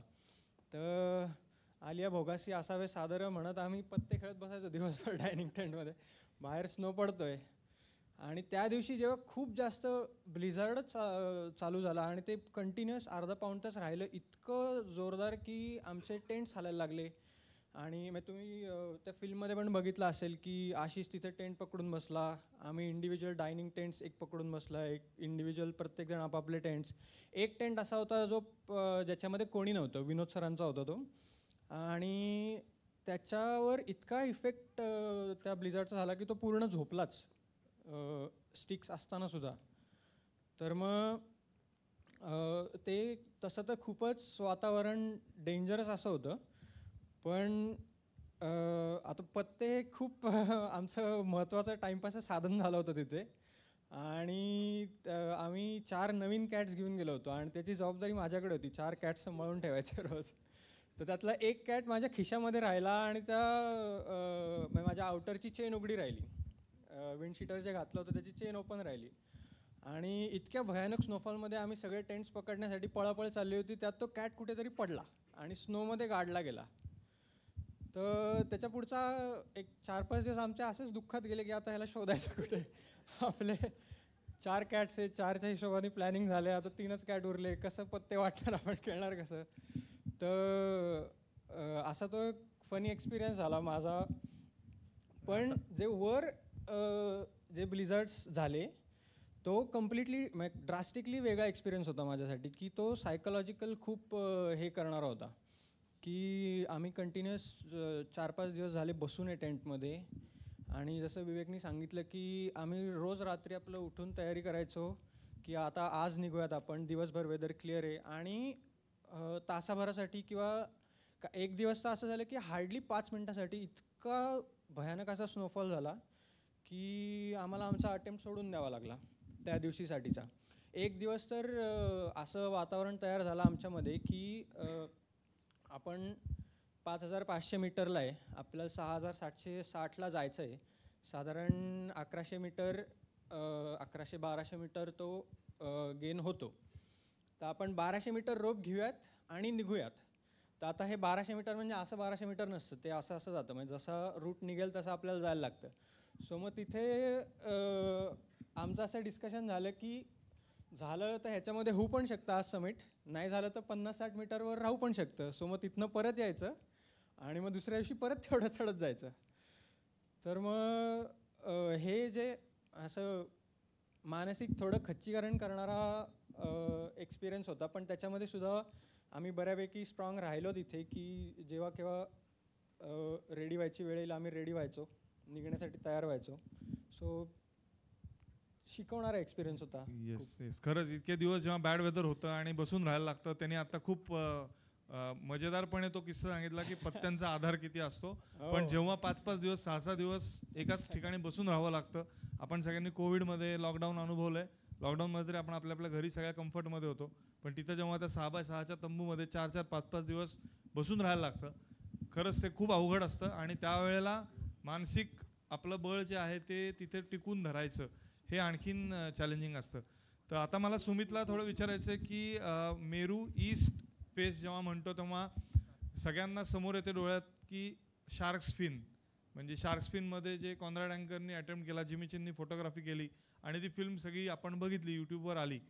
तर ईस्ट फेस म्हणल्यानंतर काय नक्की ईस्ट फेस आहे आणि थोडीशी तिथली जॉग्राफी, म्हणजे मेरूच्या आजूबाजूला इतका निसर्गरम्य आणि तेवढाच भेदक हिमालय आहे, तर तो हिमालय काय आहे आणि ईस्टची चॅलेंजेस काय होती हे थोडं सुमितनी सांगावं. मगाशी तू मामांना प्रश्न विचारलाच होतास की ईस्ट आणि वेस्ट असे दोन्ही फेस का घेतले आपण. आणि माझ्या मते मी तुझ्यापुढं पण आलो होतो, आनंदशी पण भेटलो होतो की हे मामांचं थोडं जरा महत्त्वाकांक्षी वाटते मोहीम. सगळ्यात आधी तर मीच मामांना अपोज केला होता की म्हटलं ईस्ट फेस शक्यच नाही आपल्याकडनं करणं, कारण सगळ्यांनी ती मूवी बघितली असेल मेरूची. सरळ सोट 1,500 मीटरचा कडा 70 ते 80 डिग्रीमध्ये, आणि तुम्हाला मध्ये कुठेही सपाटी नाही, जिथं तुम्ही कुठेही टेंट लावू शकत नाही, आणि सलग क्लाइंब करायचं आहे तुम्हाला. तर अशा लेवलचा तो कडा आहे. पण ज्यावेळेस तिथे गेलो प्रत्यक्ष, ज्यावेळेस आपण म्हणतो दुरून डोंगर साजरे अशी म्हण आहे आपल्याकडं, पण इथं ज्यावेळेस डोंगराच्या जवळ गेलो त्यावेळेस तो खडा वाटणारा चढ काहीसा पडलेला आहे. म्हणजे एक आधी जो 90 डिग्री वाटतो सरळ तुम्हाला, तो जवळ गेल्यानंतर 70 to 80 डिग्रीमध्ये ते क्लाइंब आहे असं जाणवतं, आणि मग ते जाणवतं की हा हे पॉसिबल आहे. त्यामुळे मामांनी ते जाणलं होतं, आणि मी मामांना लगेच वॉके डॉके आणि याच्यावरनं फोन होत होता आपला, आमचा कॉन्टॅक्ट होत होता, आणि त्यावेळेस मामांना सांगितलं की हे पॉसिबल आहे आपल्याला. सो प्रत्येक गोष्ट ज्यावेळेस आपण जोपर्यंत ती करत नाही तोपर्यंत ती आपल्याला इम्पॉसिबल वाटते. आणि माझ्या मते ते आपण मगाशी मामांनी जे सांगितलं की इंडियन क्लाइंबर आपण थोडं स्वतःला कमी समजतो, आपण सुद्धा त्या लेवलचं क्लाइम्बिंग करू शकतो, हा एक आत्मविश्वास येणं गरजेचं होतं. आणि म्हणून मेरू ईस्ट फेसला मला जावंसं वाटलं, कारण कुठल्याही फेस म्हणजे माउंटेनिअरिंग कम्युनिटीमध्ये टेक्निकल क्लाइम्ब्सला खूप महत्त्व आहे. म्हणजे आता अन्नपूर्णाचा विचार केला तर अन्नपूर्णा साऊथ फेस हा खूप अवघड समजला जातो, एव्हरेस्टचा कांगशुंग फेस, लोत्सेचा साऊथ फेस, नंगापर्वचा असे रुपल फेस, असे अनेक फेस आहेत. आणि मेरू आपल्याला सगळ्यांना माहिती आहे, तो मोस्टली ह्या मूवीमुळे स्पेसिफिकली ईस्ट फेसमुळं, त्यामुळं ईस्ट फेसला जो समोर दिसतो तो, त्यामुळे ईस्ट फेसला अटेम्प्ट करतोय ह्याच्यातच सगळं काही होतं. आणि त्याचीच मला म्हणजे ईस्ट फेसचं चॅलेंज काय याची झलक आम्ही ज्यावेळेस अन्नपूर्णा बेस कॅम्प ट्रेक करून याच्यात पोचलो होतो, काठमांडूमध्ये बसलो, आणि फायर अँड आईस नावाचे एक छान कॅफे की जिथं सगळे दिग्गज हे क्लाइंबर्स आणि माउंटेनियर्स येतात, होलिस्टिक वगैरे, होलिस्टिक नाही आता, पण तिथं आम्हाला सिमोनी मोरो भेटला, आणि तू पण त्यावेळेस होतो तिथं, आपण भेटलो त्याला. आणि ज्यावेळेस आम्ही त्याला सांगितलं की आम्ही असा क्लब आहे पुण्यातला गिरीप्रेमी, आणि आम्ही ह्या वर्षी मेरू ईस्ट किंवा Meru central east face climb करतो आणि मेरू सेंट्रल पीक क्लाइंब करतोय, तर त्याच्या मनात ती जी उत्सुकता होती ना, एक गिर्यारोहक म्हणून नावाजलेला गिर्यारोहक आहे सिमोनी मोरो, तर त्याला ते खूप इंटरेस्टिंग वाटलं. आणि तो आमच्याकडनं ते जास्त जाणून घेत होता की हा टेक्निकल फेस आहे आणि तुम्ही कसं करणार वगैरे वगैरे. त्याचा मित्र त्यावेळेस एक फॉरेनची टीम त्यावेळेस क्लाइंब करत होती तिथे, त्यांनी त्यांचे पण रेफरन्स दिले की माझे मित्र इथं क्लाइंब करतायत, आणि त्यांनी आम्हाला त्यावेळेस शुभेच्छा दिल्या होत्या. त्यामुळं असा ईस्ट फेस आपण करतोय.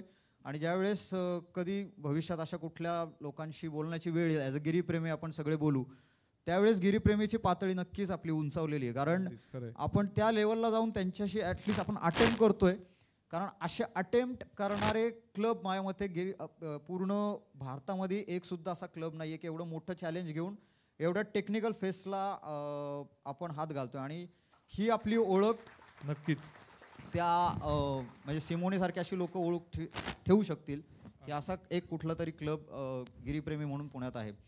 आता ज्यावेळेस ईस्ट फेसला आम्ही गेलो त्यावेळेस आम्ही ज्यावेळेस शिवलिंग केलं होतं कॅम्प 2वरनं, तिथला सगळा तो मेरू ग्लेशियर दिसतो आणि प्रचंड क्रिवास फील्ड आहे. त्यावेळेस मामांशी बोललो पण होतो की क्रिवास फील्ड सगळ्यात पहिलं चॅलेंज तर ते, त्याच्यात मी, अभय आणि लाले पुनसर जो सियाचीनमध्ये जे वरती हे पुढं पाठवले जातात आपले सोल्जर्स, तर त्यांच्याकडं आधी ट्रेनिंग 15-20 दिवस जे ट्रेनिंग चालतं त्याचा इन्चार्ज जो आहे इन्स्ट्रक्टर तो LT पून सर, आम्ही त्यांना LT पून सर म्हणायचो. तर LT सर, मी आणि अभय असे तिघंजण पहिले पोचल्यानंतर निकून जॉईन झाला होता. पण आमच्या तिघांकडं ही टीम तिकडच्या बाजूने अटेम्प्ट करत होते आणि आम्हाला पोचून जवळजवळ 5-6 दिवस आमच्या हातात होते. त्यामुळे आम्ही वेळ न वाया घालवता आम्ही पुढे निघालो आणि ॲडव्हान्स बेस कॅम्प लावला. ॲडव्हान्स बेस कॅम्प लावणं एवढीच माझ्यावरती जबाबदारी दिली होती पहिली, कारण याच्यात असं आहे की ज्यावेळेस हे मी स्वतः अनुभवलं यावेळेस, कारण लीडरशिप म्हणून किंवा एक नेता म्हणून पूर्ण जबाबदारी त्या मोहिमेची मामांवरती होती आणि थोडीशी माझ्यावरती ईस्ट फेसची होती, कारण तिथं काही निर्णय घ्यावे लागणार होते. त्यामुळं असे पटापट म्हटलं तर चला पॉसिबल वाटते म्हणून आम्ही निघत गेलो. आणि ज्यावेळेस पुढं जायचं असं वाटत होतं की टेम्पटिंग होतं की आपण घुसू शकतो इथं, पण त्यावेळेस सर्वांगीण पूर्ण तुम्हाला विचार करावा लागतो माउंटेनिअरिंगमध्ये, की नुसतंच क्लाइंब करायचं असं नाही, तर सगळ्या सिच्युएशनचा तुम्हाला विचार करावा लागतो. तर माझ्याबरोबर जे होते त्यात LT सर होते, मी होतो आणि अभयचा नुकताच बेसिक कोर्स होऊन तो जॉईन झाला होता. त्यामुळं तशी अनुभवाची कमतरता होती आमच्याकडं. त्या केसमध्ये जर कुणाला काही अपघात झाला असता तर अवेलेबल मॅन पॉवर फक्त म्हणजे मी आणि पून सर पुढं रूट ओपन करत होतो, तर आमच्यापैकी दोघांना जरी काही झालं असतं तर एक जण अँकर राहिला असता आणि दुसरा मदतीला आला असता. पण ह्या दोघांच्या याच्यात ती कॅज्युअलिटी बाहेर काढणे इज व्हेरी डिफिकल्ट. त्याच्यामुळे हा सगळा विचार घेऊन की घुसायचं की नाही, शेवटी आम्ही तिघांनी विचार केला की आत्ता मॅन पॉवर आपल्याकडे नाही आहे, हा सगळा बाकीचा पण आपण विचार करूयात आणि मग आपण थांबू. आणि म्हणून आम्ही थोडासा क्रिवास फील्ड क्रॉस करून आम्ही रोड फिक्स पण केला. तिथून आम्हाला वाटतही होतं की इथून जाऊ शकतो, पण अगेन जसं यांच्या बाबतीत तिकडे झालं, ती गली चुकली त्यांची, तसाच आम्ही पण रूट ओपन जो केला होता तो सगळा चुकला. कारण नंतर ज्यावेळेस मिंगमा आला तर त्याचा अनुभव आमच्यापेक्षा पूर्णतः वेगळा आहे. इतका दिग्गज माउंटेनियर आहे तर त्याचा एक्झॅक्टली. तर त्यांनी जो रूट आयडेंटिफाय केला तर त्यांनी आम्हाला क्रिवास फील्डवरनं डावीकडनं घुसवलं. तिथं सुद्धा क्रिवास होत्या. तर आम्ही म्हटलं इथं भरपूर क्रिवास आहेत. जो सियाचीनचा पून सर आहे, आता सियाचीन सगळ्यांना माहिती आहे, तर सगळ्यात जास्त कॅज्युअलिटीज वॉरमुळे होत नाहीत तर क्रिवास आणि ॲव्हलांचेसमुळे होतात. तर त्याला जास्त अनुभव होता क्रिवास फील्डचा. तर त्याची आणि तिथं त्याची दोघांची जरा वादावाद झाली की आम्ही इकडनं काढलाय, तू कसं काय इकडनं म्हणतो. पण मिंगमानी म्हटलं तुम्ही इथे रूट लावताय, इथे रोप लावताय, इथेही रोप लावायचं आहे तुम्हाला, आणि ह्याने तुमचा रोप वाचणार आहे आणि आपण सेफ जागी बसू. आणि इकडनं ॲव्हलांच येत आहेत. आणि लिटरली तिथं आम्ही ज्यावेळेस नंतर 7 दिवसांनी गेलो, मेल्टिंग एवढं झालं होतं, आम्ही जो 800 मीटरचा रूट ओपन केला होता त्यातला आमचा 500 मीटर रोप पूर्ण ॲव्हलांच खाली दाबला होता. आम्ही जर तिथनं गेलो असतो तर ॲव्हलांचमध्ये आम्ही सुद्धा अडकलो असतो किंवा कदाचित नसतो सुद्धा. तर हे रूट रिडिंग आणि त्याचा जो एक्सपिरियन्स आहे तो तिथं आम्हाला. थोडंसं मेरू ईस्टमध्ये जे अटेम्प्ट झाले त्याबद्दल थोडक्यात आम्हाला सांग की या आधी जे आपण म्हणतो की मेरू ईस्टकडनं क्लाइम झालं किंवा आता रिसेंटली मेरूच्या साऊथ रिचवरनं एक क्लाइम केला, तर ते त्याबद्दल थोडंसं. मेरूचे 3 पीक्स आहेत, मेरू सेंट्रल, मेरू नॉर्थ आणि मेरू साऊथ असे 3 पीक्स आहेत. सगळ्यात हायेस्ट जे मेरू साऊथ आहे ते आपली वेस्ट टीम तिकडनं वेस्ट फेसनी करत होती. आणि आपण जो शार्क फिन म्हणतो that is actually Meru central peak. त्याचं टेक्निकली बोलायचं झालं तर कुणी शार्क फिन क्लाइम केला तर तो रूटचं नाव शार्क फिन आहे. सो जर क्लाइम केलं तर मेरू सेंट्रल क्लाइम केलं असं म्हणावं लागेल. त्यामुळं मेरू सेंट्रलचा शार्क फिन रूट जो कॉन्राड अँकर आणि यांनी केलेला आहे, जिमी चिन्नी, त्याची मूवी आहे.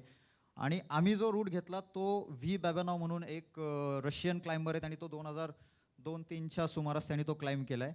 आणि त्याच्यासाठी त्याला आय थिंक पिओलिट गोल्डन आयसॅक जो याच्यातला ऑस्कर समजला होता, माउंटेनिअरिंगमधला ऑस्कर, तो सुद्धा त्याला मिळालेला आहे. तर तो शांग्रीला नावाचं, त्यांनी त्याच्या रूटचं नाव शांग्रीला असं ठेवलं आहे. तर तो शांग्रीला रूट आपण करत होतो. त्याच्यातही मिंगमानी नंतर थोडं व्हेरिएशन घेतलं. म्हणजे मिंगमाचं डोकं माउंटेनिअरिंग ब्रेन, आपण क्रिकेटचं सहज धोनी आपल्याला दिसतो की त्याचं मागं स्टंपच्या मागं काय चाललेलं असतं, तो क्रिकेटिंग ब्रेन वगैरे वगैरे सगळं होतं. पण माउंटेनिअरिंग ब्रेन जो तिथं जाऊन आम्ही बघत होतो की मिंगमाचं डोकं कसं चालतंय. कारण जे ॲव्हलांच आम्ही नंतर बघितले तर त्यांनी जी सेंट्रल लाईननी जो सरळ रूट काढला तो अगदी रॉकला आडोशाला खाली, आम्ही जे वरतून आलं तर रॉकच्या खालून असं तो घुसत होता आणि त्याला आम्ही सपोर्ट करत होतो. तर त्या लेवलला त्यांनी तसा तो रूट काढला. आणि तो शांग्रीलावरती होतो मी, तर शांग्रीला रूट. आणि अजून एक मेरू नॉर्थ आहे, तिथं एक इंडियन टीम चारू शर्मा आणि अजून मला नाव नाही आठवत, त्यांनी मेरू नॉर्थ केला आहे. पण ते मागच्या ह्याच बाजूने केलं, पण ते थोडंसं सोपं आहे ह्या कम्पॅरेटिव्हली या दोन्ही पीक्सपेक्षा. आणि एक जॅपनीज रूट आहे. तर ओव्हरऑल आणि मेरू साऊथ आत्ता जो मेरूचंच व्हेरिएशन ते गोल्ड फिश नावाचा रूट त्यांनी क्लाइम केला. तिघं, एक स्वित्झर्लंड, स्पेन आणि एक इटली, असे तिघांची मिक्स टीम होती, त्यांनी तो क्लाइम केला. पण माझ्या मते आपण जो केला तो व्हेरिएशन होता, शांग्रीलातलं सुद्धा व्हेरिएशन होतं. आणि आपण सुद्धा न्यू रूट ओपन केला आणि आपला भारतातला हा सगळ्यात पहिला अटेम्प्ट होता. छान. म्हणजे नक्कीच या रूटला जेव्हा माउंटेनिअरिंगमध्ये असं असतं की जेव्हा तुम्ही नवीन रूट एखादा ओपन करता त्या रूटला, त्या पीकला तुम्ही नाव देऊ शकता. तर ह्या पीकला तर नाव सगळे आहेत, हे अननेम्ड पीक नाही आहे. पण जर नवीन रूट जो ओपन होईल मेरू ईस्टनी, जे व्हेरिएशन होईल, जेव्हा ही टू बी कंटिन्यूड मोहीम होईल त्याला नक्कीच आपलं नाव दिलं जाईल. त्यासाठी सगळ्या टीमला आपण शुभेच्छा देऊयात. आणि पुढचा प्रश्न मला आता एकच फक्त सांगतो, म्हणजे आपण सगळे सक्सेस आणि अनसक्सेसच्या याच्यावरती बोलतोय. तर आपण कायम BRCC जे आपले रॉक क्लाइम्बिंगचे कोर्स होतात त्याच्यात आपण कायम तो कोट सांगतो महाजन सरांचा. आबा महाजन सगळ्यांना माहिती आहेत. तर महाजन सर कायम सांगायचे की going from what is the definition of success, going from one failure to other failure without losing your enthusiasm. माझ्या मते आपण लगेचच पुढच्या थोडीशी करेक्ट करतो आणि मग माझ्या डोक्यात ती एकदम चपकल बसलेली आहे. महाजन सरांनी सांगितलं होतं what is the definition of excellence, going from one failure to another without losing hope for the success is excellence. तू आत्ता बोलताना तुमच्या टीमचा उल्लेख केला, त्याच्यामध्ये अभय आणि निकुंजची नावं होती. तर अभयला मला विचारायचं आहे की तू तर म्हणजे तसं तर गिर्यारोहण याच्या आधी कधी केलं नाही, तू फक्त आत्तापर्यंत सह्याद्रीमध्ये भरपूर ट्रेक केलेत आणि जस्ट तू बेसिक माउंटेनरिंग कोर्सला जाऊन आला होतास. तुझी इच्छा तर खूप होती मोहिमेत जायची, पण फायनली तू शेवटच्या क्षणी मोहिमेत गेला. तर कसा तुझा प्रवास होता मोहिमेत जायचा? मागचे 6 महिने मी पुण्यात कमी आणि हिमालयात जास्त होतो. म्हणजे 6 पैकी 4 महिने तसे काउंट केले तर त्याच्यामुळे घरचे पण वैतागलेले आहेत, समोरच बसलेत. आता घरी गेल्यावरती पडणार आहेत ते वेगळे. मामांनी एवढं सांगितलं एवढं रिस्की आहे तेवढं रिस्की आहे, परत सोडताय की नाही माहिती नाही आता. तर आमची जसं तू म्हणलास की इथं ट्रेक्स वगैरे व्हायचे, गिरीप्रेमी आहे, ट्रेकिंग येणार, रॉक क्लाइम्बिंग आलं त्याच्यासोबत थोडं. त्याच्या आधी नुकतंच जानेवारीमध्ये ARCC झाला, जेव्हा सुमित दादा आम्हाला होतं शिकवायला, बाकीची सगळीच टीम होती. मग ते रिदम बसलं होतं. परत फर्ग्युसनची क्वारी मला वाटतं रॉक क्लाइम्बिंगला करणाऱ्यांना एकदम वरद असतं की तिथे जाऊन प्रॅक्टिस करतात, कम्युनिटी बिल्ड होते, तुमचं फिजिकल मेंटल सगळं ट्राय केलं जातं तिथे. तर असंच तिकडे प्रॅक्टिस करत असताना सकाळी आम्ही प्रॅक्टिस करून खाली आलो, नाश्ता करत होतो मी आणि प्रसाद. तर मामांचा फोन आला की तुम्हाला आत्ता उद्या संध्याकाळी निघायचं आहे, तुमचं बेसिक माउंटेनिअरिंग कोर्सचं ॲडमिशन झालेलं आहे. आणि मग तिथून जी जर्नी एकदम रोलर कोस्टर चालू झाली ती पुढे 4 महिने कंटिन्यू झाली. आम्ही तिथून BMC झाला. BMCला हे जे LT पून सर होते तेच फॉर्च्युनेटली आमचे रोप इन्स्ट्रक्टर म्हणून होते, पण पुढे माहिती नव्हतं की पुढे जाऊन तेच त्यांच्यासोबत एक्सपिडिशन करायला मिळेल. So that is again one Fortune, ते पुढे जाऊन माहिती पडलं. बेसिक माउंटेनिअरिंगचा कोर्स तेव्हा हिमालय पहिल्यांदा पाहिला मी, तर तो पण एक्सपिरियन्स खूप छान होता. तिथं कोर्स व्यवस्थित झाला. त्याच्यानंतर त्याचे 28 दिवस गेल्यानंतर एक 7-8 दिवस मी पुण्यात होतो. परत आपला ANUचा जो कोर्स आहे तर त्याचे आव्हानचे हिमालयन ॲडव्हेंचर कोर्ससाठी आम्ही परत हिमालयात जाणार होतो एक 15-20 दिवसानंतर. परत घरनं थोड्याशा शिव्या पडल्या. मग तो 15-20 दिवस आम्ही जे हिमालयात होतो तिथे पण त्या मुलांसोबत पण एक्सपिरियन्स दिला की तिथला स्नोफॉल, तिथलं टेरेन कसं वेगळं आहे उत्तरकाशी आणि तिथल्या टेरेनपेक्षा. सो ते व्हेरिएशन बघायला मिळालं. परत त्याच्यानंतर ते कंप्लीट करून पुण्यात एक 7-8 दिवस आलो. त्याच्यानंतर मग ही तयारी जी चालली होती, कारण ही जी वेस्ट टीम होती ती थोडीशी आधी 11 तारखेला निघाली होती आणि मी सुमित 24 तारखेला, आपण 24 तारखेला निघालो होतो. सो ते पुढे गेलेत आणि त्याच्यानंतर जी लॉजिस्टिक लागणार आहे ते सांभाळायचं आहे. प्लस त्याच्यासाठीचं अजून एक महत्त्वाची गोष्ट म्हणजे तपोवनचा हा जो बेस कॅम्प आहे की तो इंटरमिजिएट कॅम्प म्हणून खूप वापरला जाणार होता. सो तिथलं लॉजिस्टिक बघायचं. सो ह्या सगळ्या गोष्टी होत्या की एक टप्पा आम्ही जसं पुढे जात होतो की तिकडनं भरपूर गोष्टी शिकायला मिळाल्या. सो जेव्हा आम्ही इकडनं पुण्यातनं निघालो गंगोत्रीपासून पुण्यातनं निघालो आम्ही उत्तरकाशीमध्ये सगळं सामान LT पून सरांना भेटलो. तिथून जे लॉजिस्टिक लागणार होतं मग तिथून पुढच्या दिवशी गंगोत्रीच्या परत पुढच्या दिवशी भुजबासपासून परत पुढे तपोवन, अशी 5 दिवसांची कंटिन्युअस घोडदौड चालू होती. तर त्याच्यात आत्ता एवढी ॲक्टिव्ह मुवमेंट तुमची कशी झाली एवढ्या कमी वेळामध्ये? तर सांगायचं असं की दादा पण बहुतेक ऑलरेडी ॲक्लमटाईज होतं तेव्हा, आणि मी पण ह्या मागचे काही महिने किंवा काही दिवस हिमालयात असल्यामुळे ते ॲक्लमटायझेशन आम्हाला हेल्पफुल झालं. मग त्याच्यानंतर तिथले जे दिवस होते त्याच्यात तर तिथे बाकी सगळी एक्सपिडिशन म्हणजे सगळंच जे काही बघतोय ते नवीन आहे आणि त्याच्यात आपल्याला जेवढा काही हातभार लावता येईल या हिशोबाने काम करायचं होतं. मामांनी सांगितलं होतं तिथे की वाटेल ते किंवा पडेल ते हे काही काम करण्याची तयारी असेल तरच ते योग्यपणाला लागेल तुझं काम. सो म्हणून तिथं गेल्यानंतर पडेल ते काम करणं चालू होतं. त्याचसोबत एवढे दिग्गज आहेत, आम्ही फार लहान आहेत त्यांच्यासमोर. प्रत्येकाचा एक शब्द असा पडत होता. नाही ऐक ना, तुला काय या मोहिमेत तुला काय वाटलं? येस, त्याच्यावरच होतं. ते प्रवासापेक्षा सगळ्यांना उत्सुकता आहे की अभय पहिला आला मोहिमेत, हो. चान्स मिळाला अगदी ऐनवेळेस, तर ते तू त्याच्यात काय वाटलं तुला, तू काय गेन काय तुझं Yes. का लॉस झालं काय?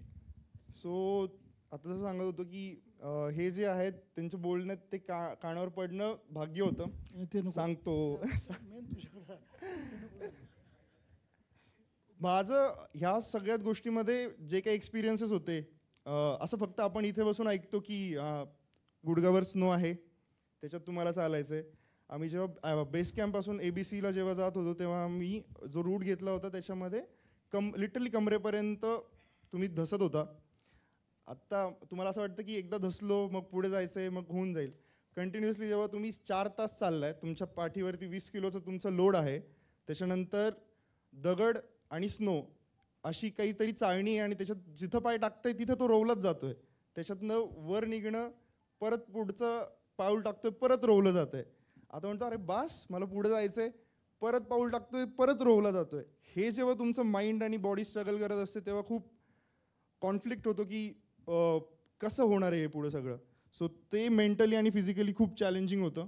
माझा पहिला एक्सपिरियन्स होता एक्सपिडिशनमध्ये म्हणून.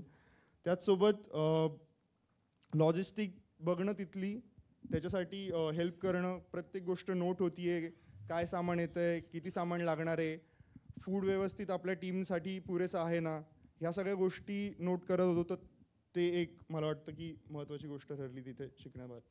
असं वाटलं नाही का की कधीतरी सुमित चाललाय तर सुमित बरोबर पटकन जाऊन सबमिट करून यावं, असं वाटलं नाही का? नाही असं वाटलं नाही. हे दोघं सारखे मागा लागायचे, मामा आम्ही थोडंसं चढू करून. का, चढून येऊ का, म्हणलं थांबा बा. कारण बेस कॅम्पला जाऊन तिथे तपोवनला गेल्यानंतर असं नाही वाटलं जर का की पटकन एखादं पीक क्लाइंब करून यावं, तर मग तो म्हणजे जर ज्याला वाटेल त्याचा खरं माउंटेनरिंगच्या दृष्टीने प्रवास चालू आहे असं म्हणायला हरकत नाही. सो तुझा नक्कीच प्रवास माउंटेनरिंगच्या दृष्टीने चालू आहे आणि पुढच्या मोहिमेसाठी तुला शुभेच्छा. आणि लॉजिस्टिक्सचं आई बाबा पण परवानगी देतील.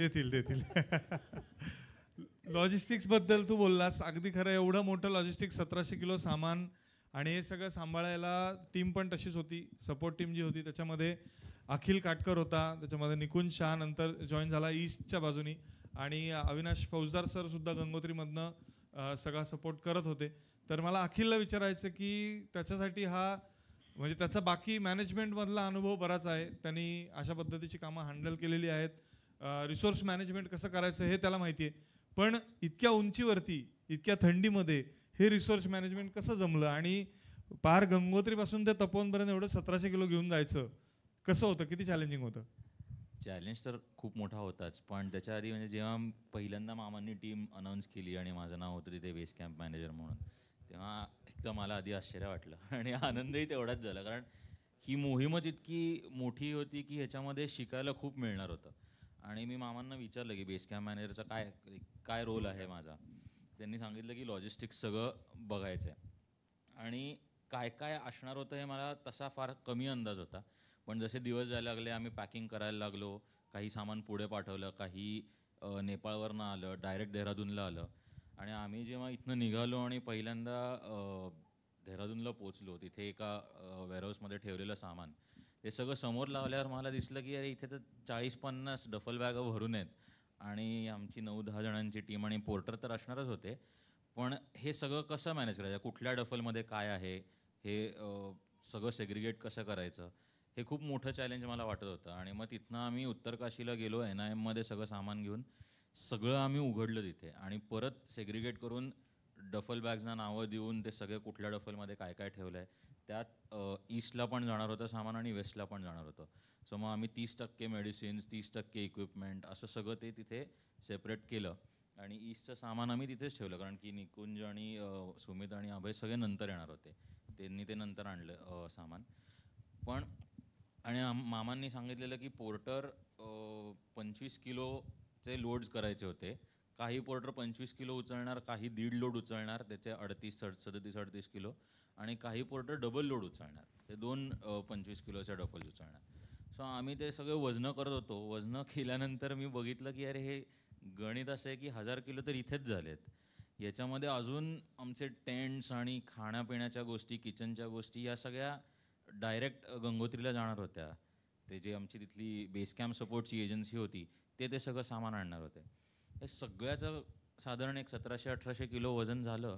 आणि गंगोत्रीला आम्ही ते म्हणजे ज्या दिवशी आम्ही पुढे जायला निघालो ते पोर्टर्स आले, ते असे बिंदास्त 25 किलो, काही लोक 2-2 म्हणजे 50-50 किलो घेऊन चालायला लागले. आणि कृष्णा आणि मी, आमच्याकडे ती जबाबदारी होती की शेवटपर्यंत बघायचं की हे सामान कुठेही मिसप्लेस होत नाही, कारण की आणि ज्याच्याकडे जे लोड दिलंय त्यांनी ते लोड पोहोचवलं पाहिजे. लोड पोहोचवलं पाहिजे. त्यामुळे कृष्णा सगळ्यांची नावं आणि त्यांच्याकडे कुठल्या नंबरची डफल आहे हे सगळं नोट डाऊन करत होता. आणि आता ही व्हॅली जसं यांनी सगळ्यांनी सांगितलं ही खूप आतमध्ये, म्हणजे तपोवनच्या पुढे आम्हाला अजून 2 कॅम्प लावायला लागलेले आणि तिथे मळलेली वाट नाही आहे का काही नाही आहे, आणि पोर्टर्सना पण माहिती नव्हतं की कुठपर्यंत जायचं आहे. त्यामुळे भरपूरदा असा अनुभव आला की पोर्टर्सनी इथे थांबून गेले. चिडबासामध्ये पहिला अनुभव आला, नंतर तपोवनला पण आला, कारण की आमचं तपोवनला कॅम्पसाईट नव्हती. आमची तिथून 1-1.5 तास पुढे खडापत्थर म्हणून जागा आहे, तिथे कॅम्पसाईट होती. सो पोर्टर्स म्हणायचे नाही आम्ही इथपर्यंतच सामान आणणार, पुढे नाही जाणार. किंवा इंटरमिजिएट कॅम्पच्या पुढे जिथे बर्फ चालू झाला, बेस कॅम्पच्या अलीकडे थोडंसं, तिथेही, कारण की जसा हा मगाशी म्हणला की ते लोक, ते पोर्टर्स इतके बिंदास्त असतात माउंटन्समध्ये की ते अर्धे हाफ चड्डीमध्ये, अर्धे क्रॉक्समध्ये, चप्पल घालून असे असतात. त्यांना बर्फातनं चालणं खूप अवघड असतं. पण मामांनी ते कसं तरी केलं मॅनेज. म्हणजे मी होतो तिथे, त्यांनी इंटरमिजिएट कॅम्पला मला आठवतं सगळ्या पोर्टर्सना असं उभं केलेलं आणि त्यांना सांगितलं, जे मगाशी मामा म्हणत होते की फक्त फॉरेनर्सच येतात का ह्या सगळ्या शिखरांवरती, आपण का नाही करू शकत, हे असं एक मामाने त्यांना सांगितलं आणि त्यांना मोटिवेट करून त्यांना आम्ही बेस कॅम्पपर्यंत घेऊन गेलो. आणि फायनली जेव्हा बेस कॅम्पला सगळं सामान आलं, सगळं टॅली झालं, मग असं झालं की हुशार आलं सगळं इथे. आणि सुरुवातीपासून म्हणजे जे आम्ही पॅकिंग करत होतो त्याच्यामध्ये इतक्या गोष्टी होत्या, सुई धाग्यापासनं ते टेंट्सपर्यंत सगळं. आणि मला वाटायचं की अरे, मी आधी फक्त ट्रेकिंग केलेलं माउंटन्समध्ये, एक्सपिडिशनचा माझा पहिलाच अनुभव होता, की सुई धागा वगैरे एवढ्या छोट्या छोट्या गोष्टी का लागणार. पण जेव्हा वादळ आलं त्याच्यानंतर 3 टेंट तरी आम्ही तिथे शिवून काढलेले, कारण की ते फाटलेले, पूर्ण वरपासनं खालपर्यंत फाटलेले, त्यामुळे आम्हाला तिथे शिवायला लागले. सो या छोट्या छोट्या गोष्टी खूप होत्या ज्या लक्षात ठेवून करायला लागत होत्या, आणि त्या ह्या मोहिमेत मला खूप शिकायला मिळालं. एक गमतीचा किस्सा आहे की या वजनदार माणसाकडे बघून तुम्हाला वाटत असेल की हा पोचला का बेस कॅम्पला, पण खरं सांगतो, मी साक्षीदार आहे, सगळेच आहेत आम्ही, की खूप चांगल्या, ताकद खूप आहे, चांगल्या पद्धतीने तो सगळीकडे जायचा. आणि ज्यावेळेस प्रचंड स्नोफॉल व्हायचा आणि मग गुडघाभर नाही कमरेपर्यंत त्या स्नोमध्ये पाय जायचा, तेव्हा पहिलं जेव्हा रूट ओपन करत असतो त्या रस्त्यावरती, त्या माणसाला प्रचंड त्रास होतो, पाय घालायचा परतो काढायचा. त्यावेळी सगळ्यांचा आग्रह असायचा की मामा रूट ओपन अखिल करणार. आणि अखिल एकदा चालायला लागला की रूट नाही, हायवे तयार व्हायचा. असाही फायदा होता, म्हणून तुला घेतलं होतं बरं का. कळलं.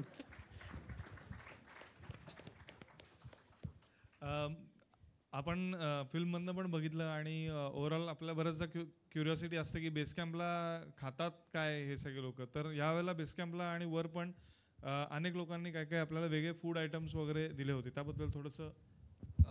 बेस कॅम्पपर्यंतचं तर सगळं आपलं लॉजिस्टिक जे असतं ते आपली जी एजन्सी होती बेस कॅम्प सपोर्टवाली त्यांच्याकडे असतं. मग ते त्याच्यामध्ये भरपूर रेग्युलर फूड म्हणजे भात, वरण, भाज्या, काही फ्रेश भाज्या होत्या त्या होत्या, आणि मग खीर वगैरे अशा सगळ्या गोष्टी बनवायचं. पण ॲडव्हान्स बेस कॅम्प आणि त्याच्या पुढे, सो किचन बेस कॅम्पपर्यंतच असतं, त्याच्या पुढे किचन जाऊ शकत नाही, कारण की ते जे किचन स्टाफ वगैरे असतो ते हाय अल्टिट्यूडला कोणी कामं करत नाहीत, म्हणजे तिथे त्यांना खूप अवघड आहे ते सगळं घेऊन जाणं. त्यामुळे त्याच्या पुढे जे काही करायचं होतं ॲडव्हान्स बेस कॅम्प, कॅम्प 1 आणि कॅम्प 2 लावला असता तर तो पण, तर तिथे ब्युटेन आणि बर्नर्स घेऊन जाऊन त्याच्यावरती भांडी पण नेलेली. आणि एक दीक्षित फूड्स म्हणून आहेत, त्यांनी आपल्याला म्हणजे ते स्पॉन्सरच केलेलं त्यांनी, त्यांचे भरपूर वेगवेगळे पदार्थ होते, उपमा, सांजा, शिरा, पोहे, हे सगळं फक्त गरम पाणी त्याच्यामध्ये टाकून ते बनायचं आणि हे सगळं पुढे पाठवायचो आम्ही. त्याच्यामध्ये कात्रे मॅडम पण असतील इथे कुठेतरी, त्यांनी आम्हाला तिकडे त्यांनी पण आम्हाला रेडीमेड उपमा आणि भरपूर चटण्या वगैरे दिलेल्या. सो मग त्याच्यावरनं त्याचा खूप उपयोग व्हायचा आम्हाला, कारण की रोज वरण भात आणि भाजी पोळी किंवा असं काहीतरी खाऊन, आणि तिथे असं फार चमचमीत वगैरे काही नसायचं. मग त्याच्यामध्ये आम्ही 2 चमचे कात्रे मॅडमची चटणी टाकायचो की सगळ्यांचं एकदम. हॅलो, कात्रे मॅडमची नाही, कात्रे बाबांची, प्रसाद कात्रे. हो. त्यांनी आम्हाला परवाच सांगितलं की त्यांच्या नवऱ्याने ते बनवलेलं आणि यांनी पॅक करून आम्हाला पाठवलेलं. नाही त्या चटणीमध्ये एक किस्सा आहे. शेंगदाण्याची चटणी होती, खूप चांगली डब्यात पॅक करून भरपूर क्वांटिटी दिली होती. आता व्हायचं काय की नाही मी नाव नाही घेत व्हायचं काय की ती चटणी खरंच टेस्टी होती. अल्टिट्यूडला गेल्यावर आधीच चव नसते आणि मग ती चटणी सगळे खायचे. तर ह्याला मी सांगितलं होतं, बेस्के मॅनेजर होतं की चटणीवर लक्ष ठेव, कारण का रेशन करायला लागायचं. तर काही एक मंडळी आमची, आता बोलत नाही नाव घेत नाही, तर सगळं घेतलं तरी परत आमचं लक्ष नाही बघून जेवण झाल्यावर सुद्धा वरण प्रोटीन म्हणून डाळ घ्यायची आणि त्याच्यात अगदी 2-4 चमचे चटणी घालून खायचे. मग ती चटणी संपणार म्हणलं जरा रेशनिंग कर, तर ती वेळ आली होती. त्यामुळं कात्रे मॅडम पॅक करून एका डफलमध्ये लपवून काळजी ठेवलेली घेतील. चटणी. पण आता वसंतीताई पुरोहित पण इथं आहेत आणि तुम्हाला खरं सांगतो, म्हणजे ही काही जाहिरात नाही आहे, पण आपल्यापैकी अनेक जण हिमालय ट्रेकसाठी पर्वतारोहणासाठी जात असणार आहात. पण अगदी खरं मनापासून सांगतो, इथं सगळे सहमत आहेत. वासंतीताईंनी त्या स्वतःही गिर्यारोहण करतात, या खेळावरती मनापासून प्रेम करतात. तर त्यांनी या मोहिमेला इतकं अल्टिट्यूड फूड आणून दिलं, वेगवेगळं, म्हणजे दीक्षितांचं सगळंच आयटम रेडीमेड, आठवलेंचे प्रॉडक्ट्स, लिज्जत पापड, अनेक मी नावं घेतली तर काही राहतील. आणि त्याची क्वांटिटी बघून आम्हाला वाटलं अरे हे किती आणलं आहे. पण ज्यावेळेस ही मोहीम लांबली, 37 दिवस आम्ही माउंटनवर राहिलो, त्यावेळेस मी आलेल्या त्यांना सांगितलं तुमचे प्रत्येक जिन्नस उपयोगी पडले. शेवटी तेच फूड राहिलं होतं आणि त्यातलं जे सगळंच चांगलं होतं. पण दीक्षित फूडचं जे रेडीमेड गुड्स आहेत ना, ते अप्रतिम आहेत. म्हणजे ते सगळ्यांनाच इतके आवडले की आमच्या किचन स्टाफमध्ये हुकूम जो आमचा कुक होता ना, त्यांनी मग शेवटी सुरू केलं की बेसकॅम्पलाच तो रोज काहीतरी गोड करायचा, बनवायचं, पहाडी हलवा करायचा तो कधी. तर मग रेडीमेड फूड आहे म्हटल्यावर तो तेच वापरायला लागला आणि स्वतःसाठी पण 2 त्यांनी ठेवून दिले. तर ते अगदी आवर्जून तुम्ही कधी हिमालयात जात असेल तर टेस्ट करा. अजून एक बेस कॅम्प मॅनेजर म्हटलं तर ज्युनियर बेस कॅम्प मॅनेजर आपण म्हणू, तो पण एक होता, कारण ईस्ट टीम छोटी होती आणि छोट्या टीमसाठी छोटा मॅनेजर असा गेला होता, निकुंज शहा. छोटा आहे तर निकुंजचा सुद्धा बॅकग्राऊंड जर बघितलं तर मॅनेजमेंटमधलं त्याचं बॅकग्राऊंड आहे, त्याचं तो शिक्षण पूर्ण होत आलं आहे आणि त्यामध्ये त्यांनी खूप एक वेगळ्या लेवलचा प्रोजेक्ट त्याचा चालला होता. त्या प्रोजेक्टबद्दल पण तो सांगेल. तर त्या एका मोठ्या प्रोजेक्टमधनं तुला या मोहिमेत जायला मिळालं आणि ती संपवून तू प्रोजेक्ट गेलास, थोडासा उशिरा जॉईन झालास आणि उशिरा जॉईन झाल्यानंतर पण निकुंजनी असं केलं की नॉर्मली सगळेजण गंगोत्रीतनं भुजबसावरनं तपोवन असे जातात. तर ज्या दिवशी आमचं कम्युनिकेशन कंटिन्युअस चालू होतं की आज सकाळी निकुंज निघालाय म्हणजे तो संध्याकाळी आता भुजबसला पोचेल, असं कम्युनिकेशन होतं. त्याच्या घरून पण फोन यायचे की निकुंजचा स्टेटस काय, आणि अचानक संध्याकाळी फोन आला की निकुंज तपोवनला पोचला डायरेक्ट. सो निकुंज असा मधला एक कॅम्प स्किप करून तपोवनला गेला, जे नॉर्मली ट्रेकर्ससुद्धा जात नाहीत. तर कसं होतं, तू कसं काय एवढं फास्ट गेला? का GGIMच्या आव्हान निर्माण उडानमधून आलेला असल्यामुळे कदाचित तो पूर्ण तयारीने गेला होता? थोडासा अनुभव सांग. नमस्कार. तर अगदी आता आव्हान निर्माण उडानची तयारी तर होतीच. सो थोडं पास्टमध्ये जाऊन मी सुरू करीन. लाईक मंदा एक्सपिडिशनमध्ये मी होतो आणि तेव्हा जो एक्सपिरियन्स मला आला, लाईक मंदासाठी पण तुम्ही गंगोत्रीजवरनं निघता पुढे, तर मंदाच्या बेस कॅम्पपर्यंत जायलाच जो रूट होता, तर पहिल्याच टप्प्याला तुम्हाला 700 मीटर एलिव्हेशन होतं आणि त्या बेस कॅम्पला जाईपर्यंत तो रूट असा आहे की तो ग्रॅज्युअल नाही आहे. कुठं अगदीच तुम्हाला खाली उतरायला लागतं नदीच्या पात्राच्या इथं, नाहीतर कुठं अगदीच तुम्हाला खूप वरती चढायला लागतं. तर तो जो रूट होता तो माझ्या मनात ऑलरेडी चालत होता. वरनं जसं दादा म्हटलं की मी सर्वात शेवट गेलो, तर हे 3 टप्प्यात झालं. म्हणजे आधी वेस्टची टीम निघाली, मग सुमित दादा आणि अभय निघाले आणि शेवट एकदम मी आणि फौजदार सर. तर माझं लेट जायचं कारण हे होतं की आता मी माझं MBA in sports management pursue करतो आहे सिम्बॉसिसमधनं. तर आमचं 2nd सेमिस्टर झाल्यानंतर एक 2 महिन्याची समर इंटर्नशिप असते. तर मी IPLमध्ये कामाला होतो अहमदाबादला. तर मला IPLमध्ये फायनल्स जी झाली ती कवर करूनच निघता येणार होतं, म्हणून मग मी शेवटी 29 तारखेला निघालो फौजदार सरांबरोबर. तर गंगोत्रीमध्ये पोचल्यावर आमचं असं ठरलेलं की 1 जूनला आमची मूव्हमेंट होणार. 1 जूनला आम्ही गंगोत्री टू भुजबस जाणार, मग 2ला आम्ही भुजबस टू तपोवन पोचणार. तर नेमकं असं झालं की हवामान बदलला. वरती हे लोक जिकडे होते तपोवनला बेस कॅम्पला वेदर खराब झालं, त्याचा इफेक्ट खाली आला.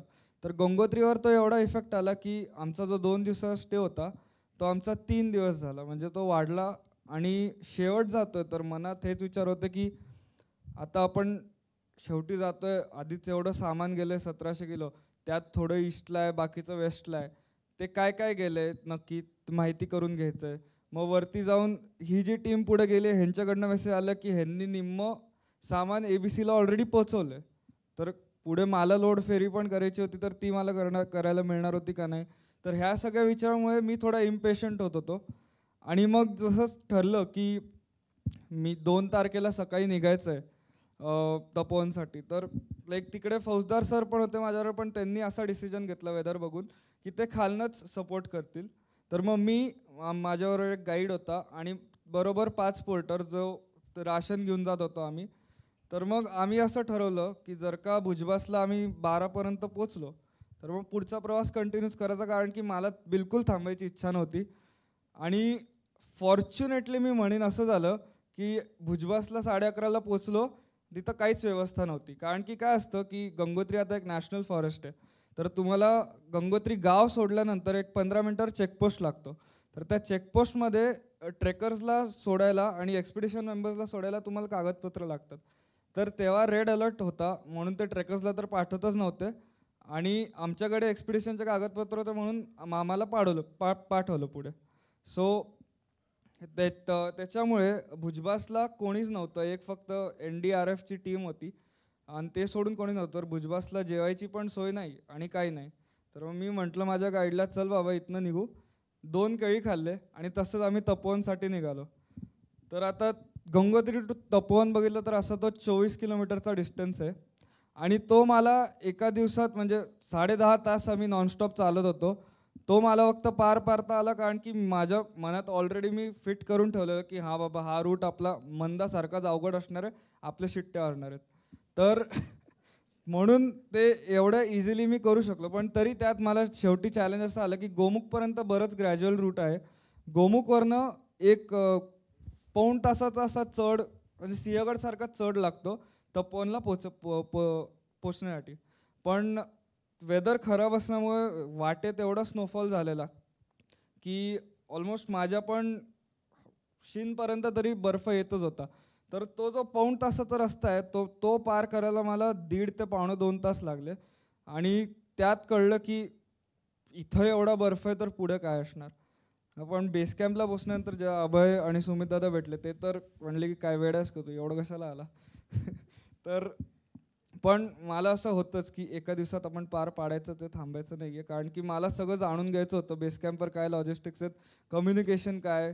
आणि मला कारण की मामांबरोबर असं बोलणं झालं की मी ईस्टला आलो की 1-2 दिवसात मी वेस्टच्या पण बेस कॅम्पला जाणार. तर कारण की माझी खूप इच्छा होती तिकडे जायची. तर हे झालं तपोवनला. वेस्टला आला का? नाही, वेस्टला नाही गेलो, सांगणार आहे. तर ते हवामान बदलल्यामुळे पुढे वेस्टला पण जाता नाही आलं. पण जेव्हा मी इथं पोचलो ईस्टला तर दुसऱ्याच दिवशी यांची मूव्हमेंट होणार होती ABCला लोड फेरी करून. तर असं ठरलेलं की हे लोक जातील, 2-3 दिवस थांबायचा विचार होता तिकडे. पण वेदर खराब झाल्यामुळे हे पण खाली आले. आणि मग आम्हाला मामाने असं सांगितलं की त्यांची टीम ईस्टला येईपर्यंत आम्ही पुढं काहीच हलायचं नाही. तर ते जे 7-8 दिवस होते जे आम्ही एकाच जागी बसून काढले ते कसे गेले ते सांगतो. तर ते आमच्या इथं वेदर कसं होतं, फिरत बसलो हे बघा तिकडे बघा. हो तेच. तर कसं होतं की आमच्या ईस्टला आणि वेस्टला मेरू एक मध्ये भिंतीसारखं आलेलं. तर आमच्या इथं एकदम भरपूर ऊन, त्यांच्या साईडला स्नोफॉल आणि हेच ऐकू येतं आहे.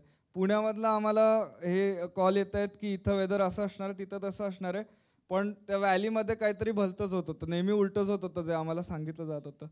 तर आता आम्ही करायचं काय 8 दिवस. तर आम्ही तपोवन ईस्ट फिरलो, वेस्ट फिरलो, नॉर्थ फिरलो, साऊथ फिरलो.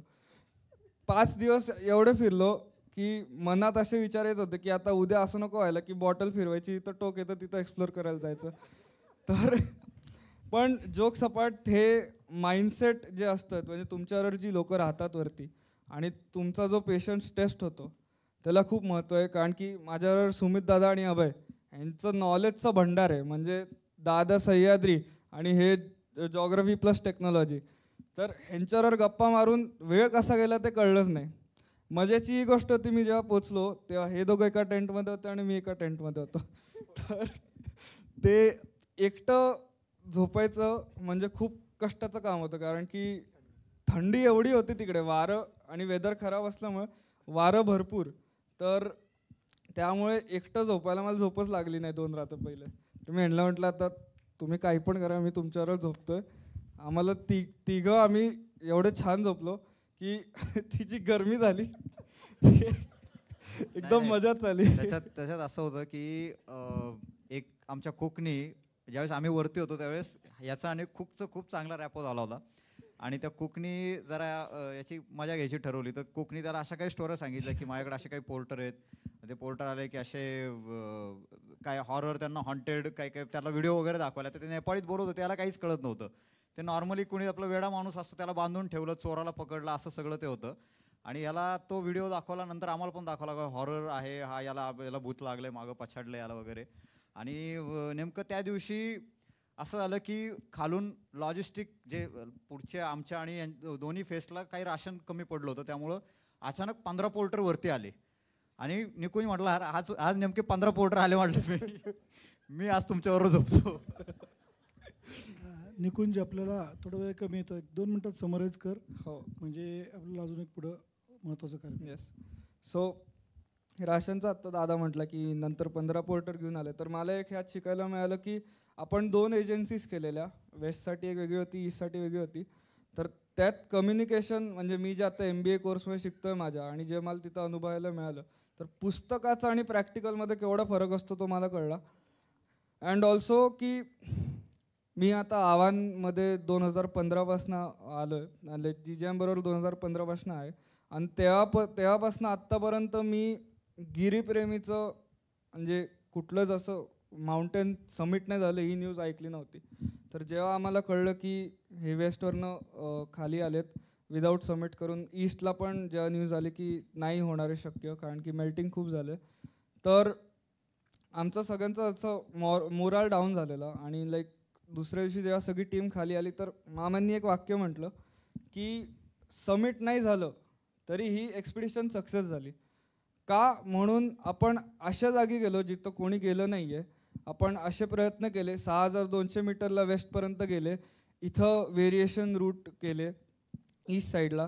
तर अशी कामगिरी झाली आहे की ती मोहीम सक्सेस झालीच आहे, फक्त माथा नाही गाठला आपण. जो होणार आता पुढच्या टाईमला जे जाणार आहेत ते नक्की होणार, but success just doesn't lie in the summit. हे जे वाक्य आहे हे लोकांना कळणं खूप गरजेचं आहे. कारण की आता माझाच एक्सपिरियन्स आहे की आता मी मित्रांना सांगतो की समिट नाही आलं तर ते म्हणतात काय उपयोग एवढ्या दिवस जाऊन तिकडे. तर हे जे आहे like what a mountaineer does in the mountains is very important to know in detail. की एवढं तुम्ही लॉजिस्टिक्स घेऊन जाताय, तुमचं कम्युनिकेशन कसं होतं आहे, प्लस तुम्ही जे सेफली खाली येत आहे, that is the main thing which matters. So I would like to conclude की समिट नाही झालं तरी expedition was a success. Thank you. छान.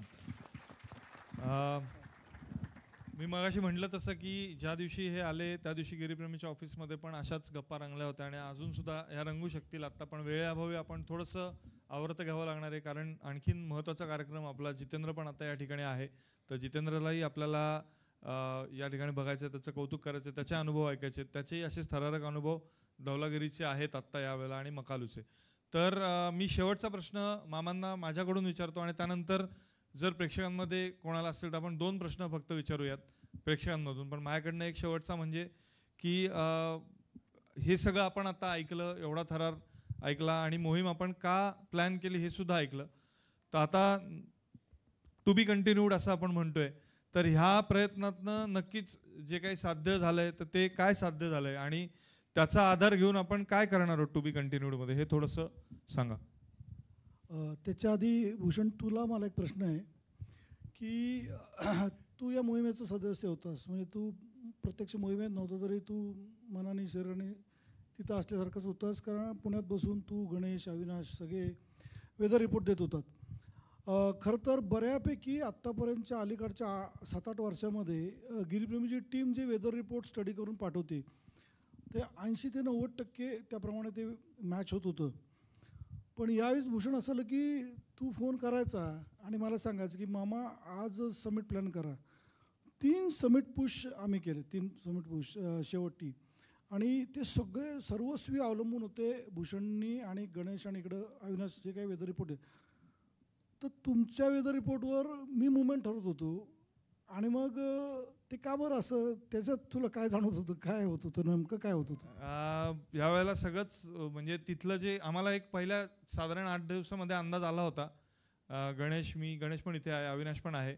तर आमची चर्चा व्हायची की आपण इथून जे काही वेदर बघतो आहोत आत्ता, तर ते एक ओव्हरऑल वेदर दिसतं आणि त्याच्यावरचा जो अंदाज असतो तो ओव्हरऑल अंदाज असतो. पण जे लोकल व्हॅलीमध्ये एक वेदर तयार होतं आणि हे उत्तराखंडची खासियत आहे असं म्हणायला हरकत नाही. कारण जे आपण वेदर स्टडी करतो ते 8000 मीटर किंवा थोडंसं वरच्या अल्टिट्यूडच्या वेदरचं आपण स्टडी करतो.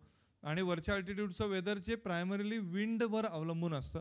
म्हणजे ज्या 8000 मीटरच्या ज्या मोहिमा आहेत त्या सगळ्या मोहिमांना विंड हा खूप मोठा फॅक्टर असतो समिट अटेम्प्ट डिसाईड करण्यासाठी.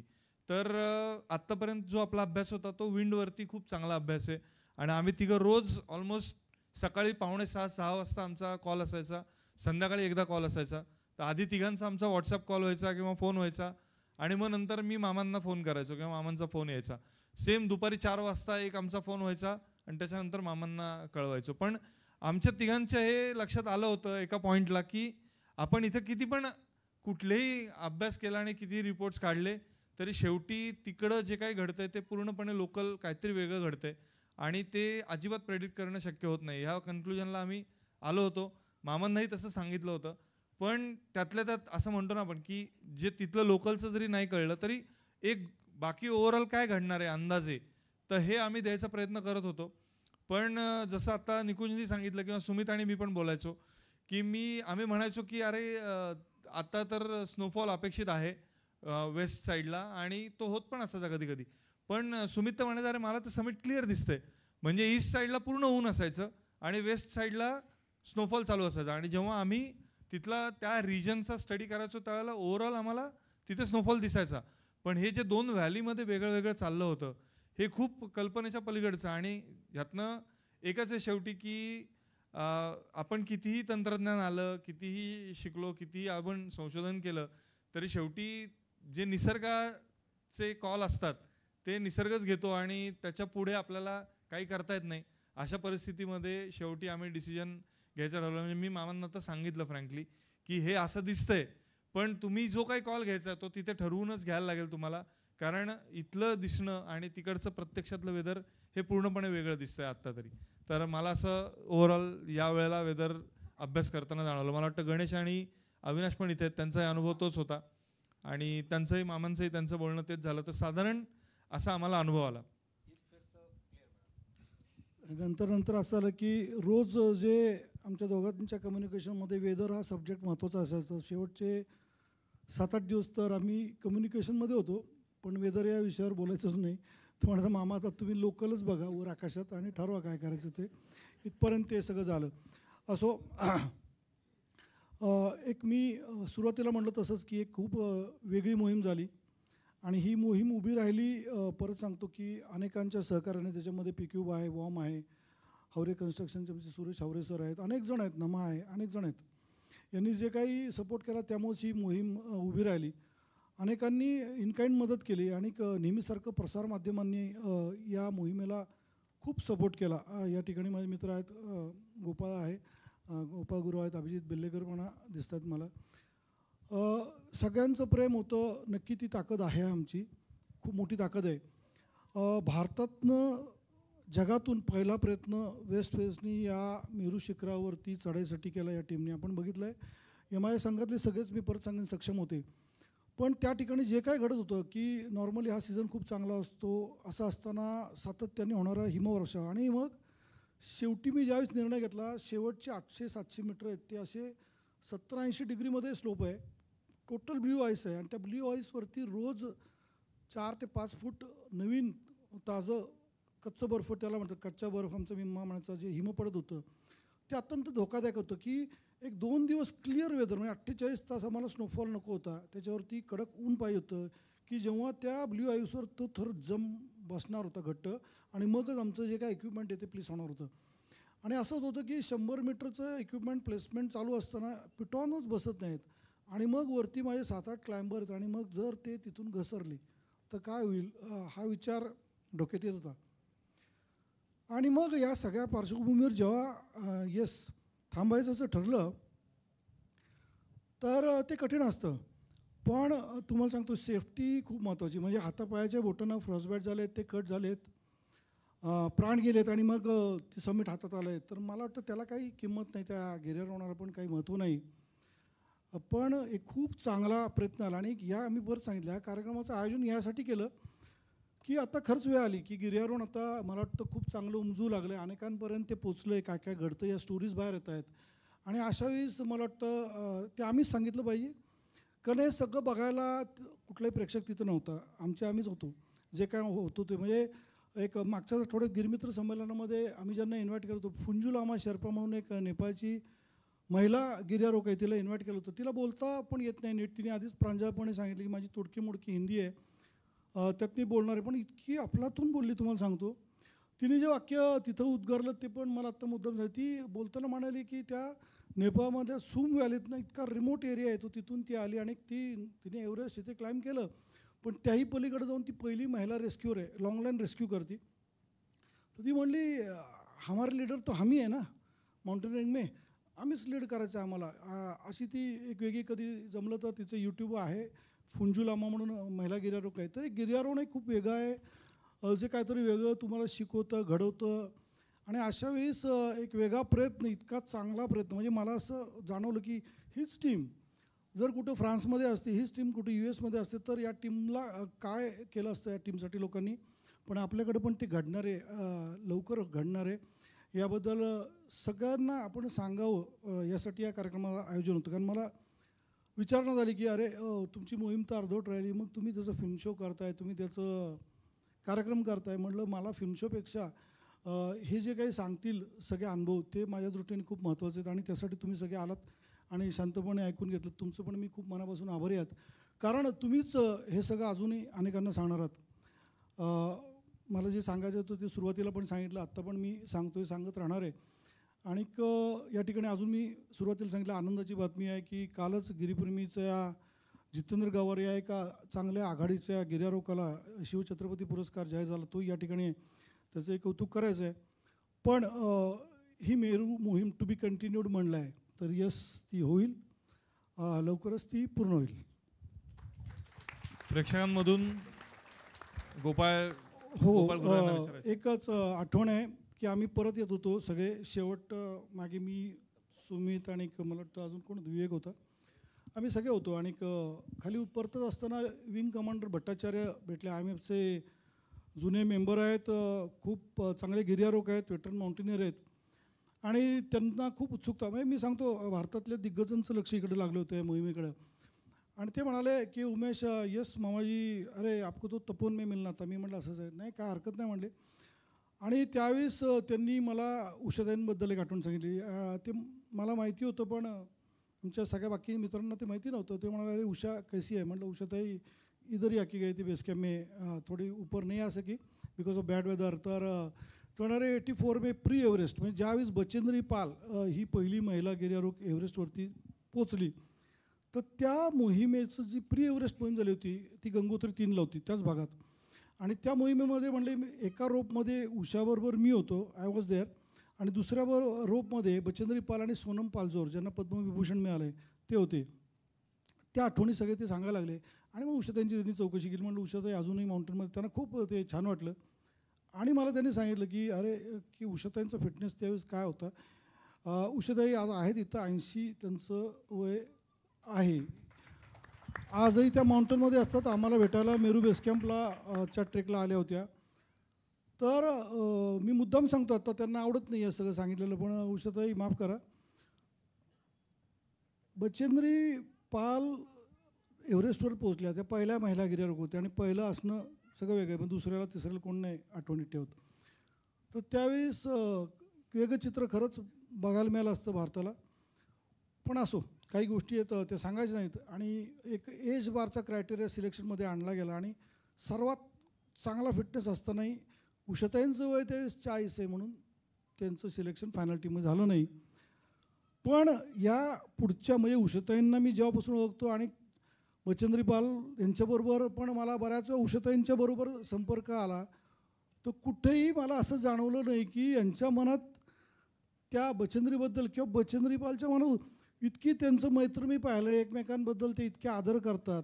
म्हणजे मला काय सांगायचं ते काहींना नक्की बहुतेकांना समजलं असेल की ज्या एलिजिबल होत्या त्या टीमसाठी त्यांना काही कारणामुळं एजबार ठरवून त्या टीममध्ये घेतलं गेलं नाही, नाही तर चित्र वेगळं होतं. मी खात्रीपूर्वक सांगतो त्या पहिल्या महिला गिर्यारोहक भारतातल्या ठरल्या असत्या. पण ते कुठेही मनामध्ये न ठेवता त्यांचे जे रिलेशन्स मी पाहतो आजही ते त्यांनाच ते सांभाळत येतात, सगळ्याच्या पलीकडे आहेत त्या. असो, एवढंच बोलताना मला सांगायचं तर ही मेरू मोहिमेची नक्कीच अपूर्ण कहाणी पूर्ण होईल.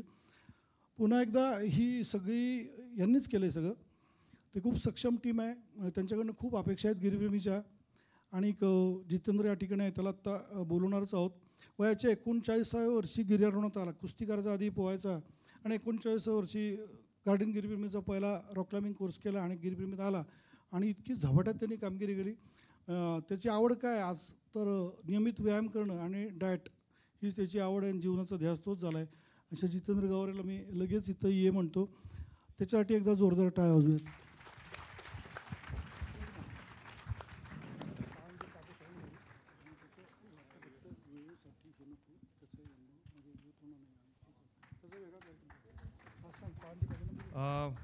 पाळंदे सर, उषाताई, तुम्हाला विनंती आहे की तुम्ही कृपया व्यासपीठावर यावं जितेंद्रचं कौतुक करण्यासाठी. पाळंदे सर, तुळपुळे सर आणि उषाताई.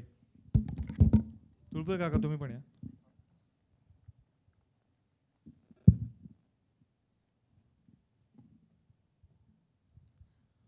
जे आता फिल्ममध्ये पण थोडंसं घ्यायचा प्रयत्न केला होता की यावर्षीच्या वेदरमुळे सगळ्या मोठ्या मोहिमांमध्ये अनेक कॅज्युअलिटीज झाल्या, अनेक शेकड्यांनी फ्रॉस्टबाईट झाल्या अक्षरशः. तर त्या सगळ्या वातावरणामध्ये, त्या सगळ्या निगेटिव्ह वातावरणामध्ये जितेंद्रनी धवलागिरी केलंच. आणि शिवाय मकालूचा पण एक खूप चांगला अटेम्प्ट त्याने कॅम्प 2 केला. आणि याआधी मागच्या वर्षी एका सीझनमध्ये, एका कॅलेंडर इयरमध्ये 3 8000 करणारा, म्हणजे 165 दिवस, जितू बरोबर, 165 दिवसामध्ये 3 8000 क्लाइंब केले होते. आणि अशा सगळ्या ह्या कामगिरीसाठी जितेंद्रला शिवछत्रपती पुरस्कार, जो महाराष्ट्र शासनाचा सगळ्यात उच्च दर्जाचा क्रीडा पुरस्कार आहे, तो दिला गेला आहे. आणि त्यासाठी सगळ्या गिरीप्रेमींच्या वतीने आणि आपल्या सगळ्यांच्या वतीने जितेंद्रचं आपण कौतुक करूयात. उषाताईंना आणि पाळंदे सरांना विनंती आहे की त्यांनी जितेंद्रला आशीर्वाद द्यावेत त्याच्या पुढच्या वाटचालीसाठी. पाळंदे सर, उषाताई तुम्ही पण या. तुळपुळे सर.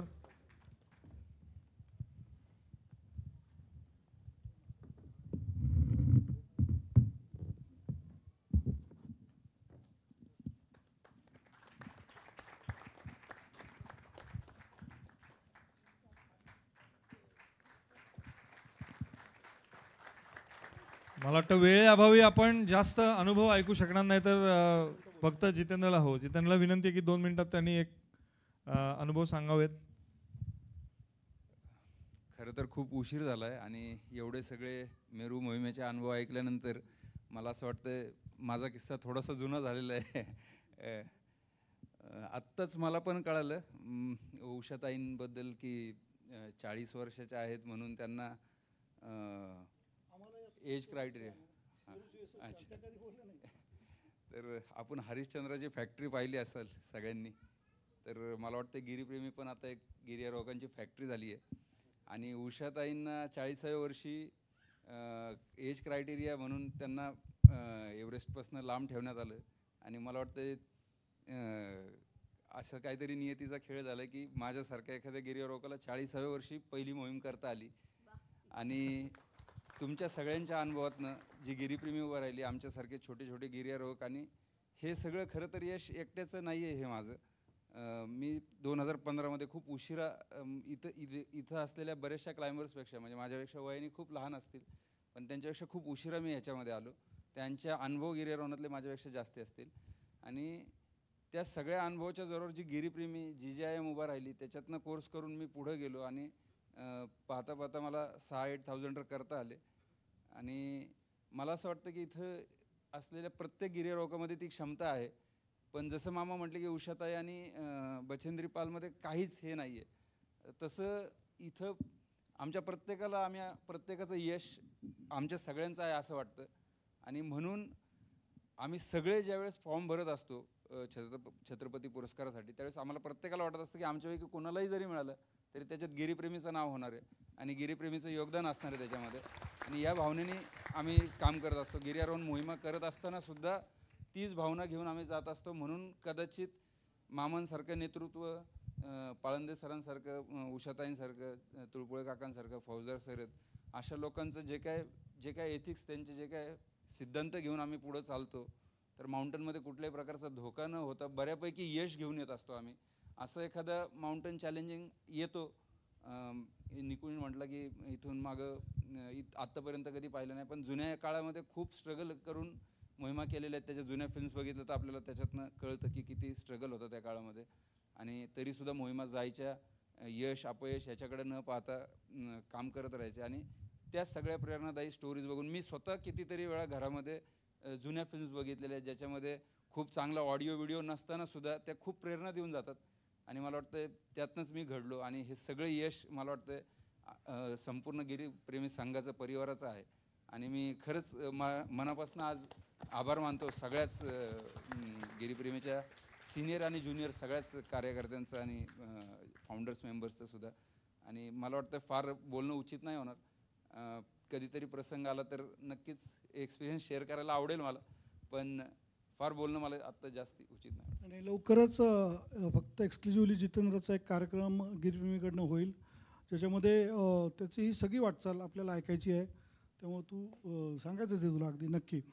यानंतर फक्त तुम्हाला सगळ्यांना विनंती आहे की एक ऑगस्टमध्ये गिरीप्रेमीच्या महिलांची एक तुकडी, संघ गिर्यारोहक महिलांचा, ते गढवाल हिमालयातलं सुदर्शन नावाचं एक खूप अत्यंत चांगलं आणि अवघड शिखर आहे, त्यावरती प्रयत्न करणार आहेत. त्यांची 2 मिनटाची आपण फिल्म पाहणार आहोत. त्या फक्त महिला या 2 मिनटं इथं येतील, त्यांनाही आपण प्रोत्साहन देऊयात. आणि त्यानंतर राष्ट्रगीत होऊन कार्यक्रम संपेल. मला माहिती आहे थोडं उशीर झाला आहे, लांबला आहे कार्यक्रम, पण कृपया एक शेवटची 5 मिनटं आहेत.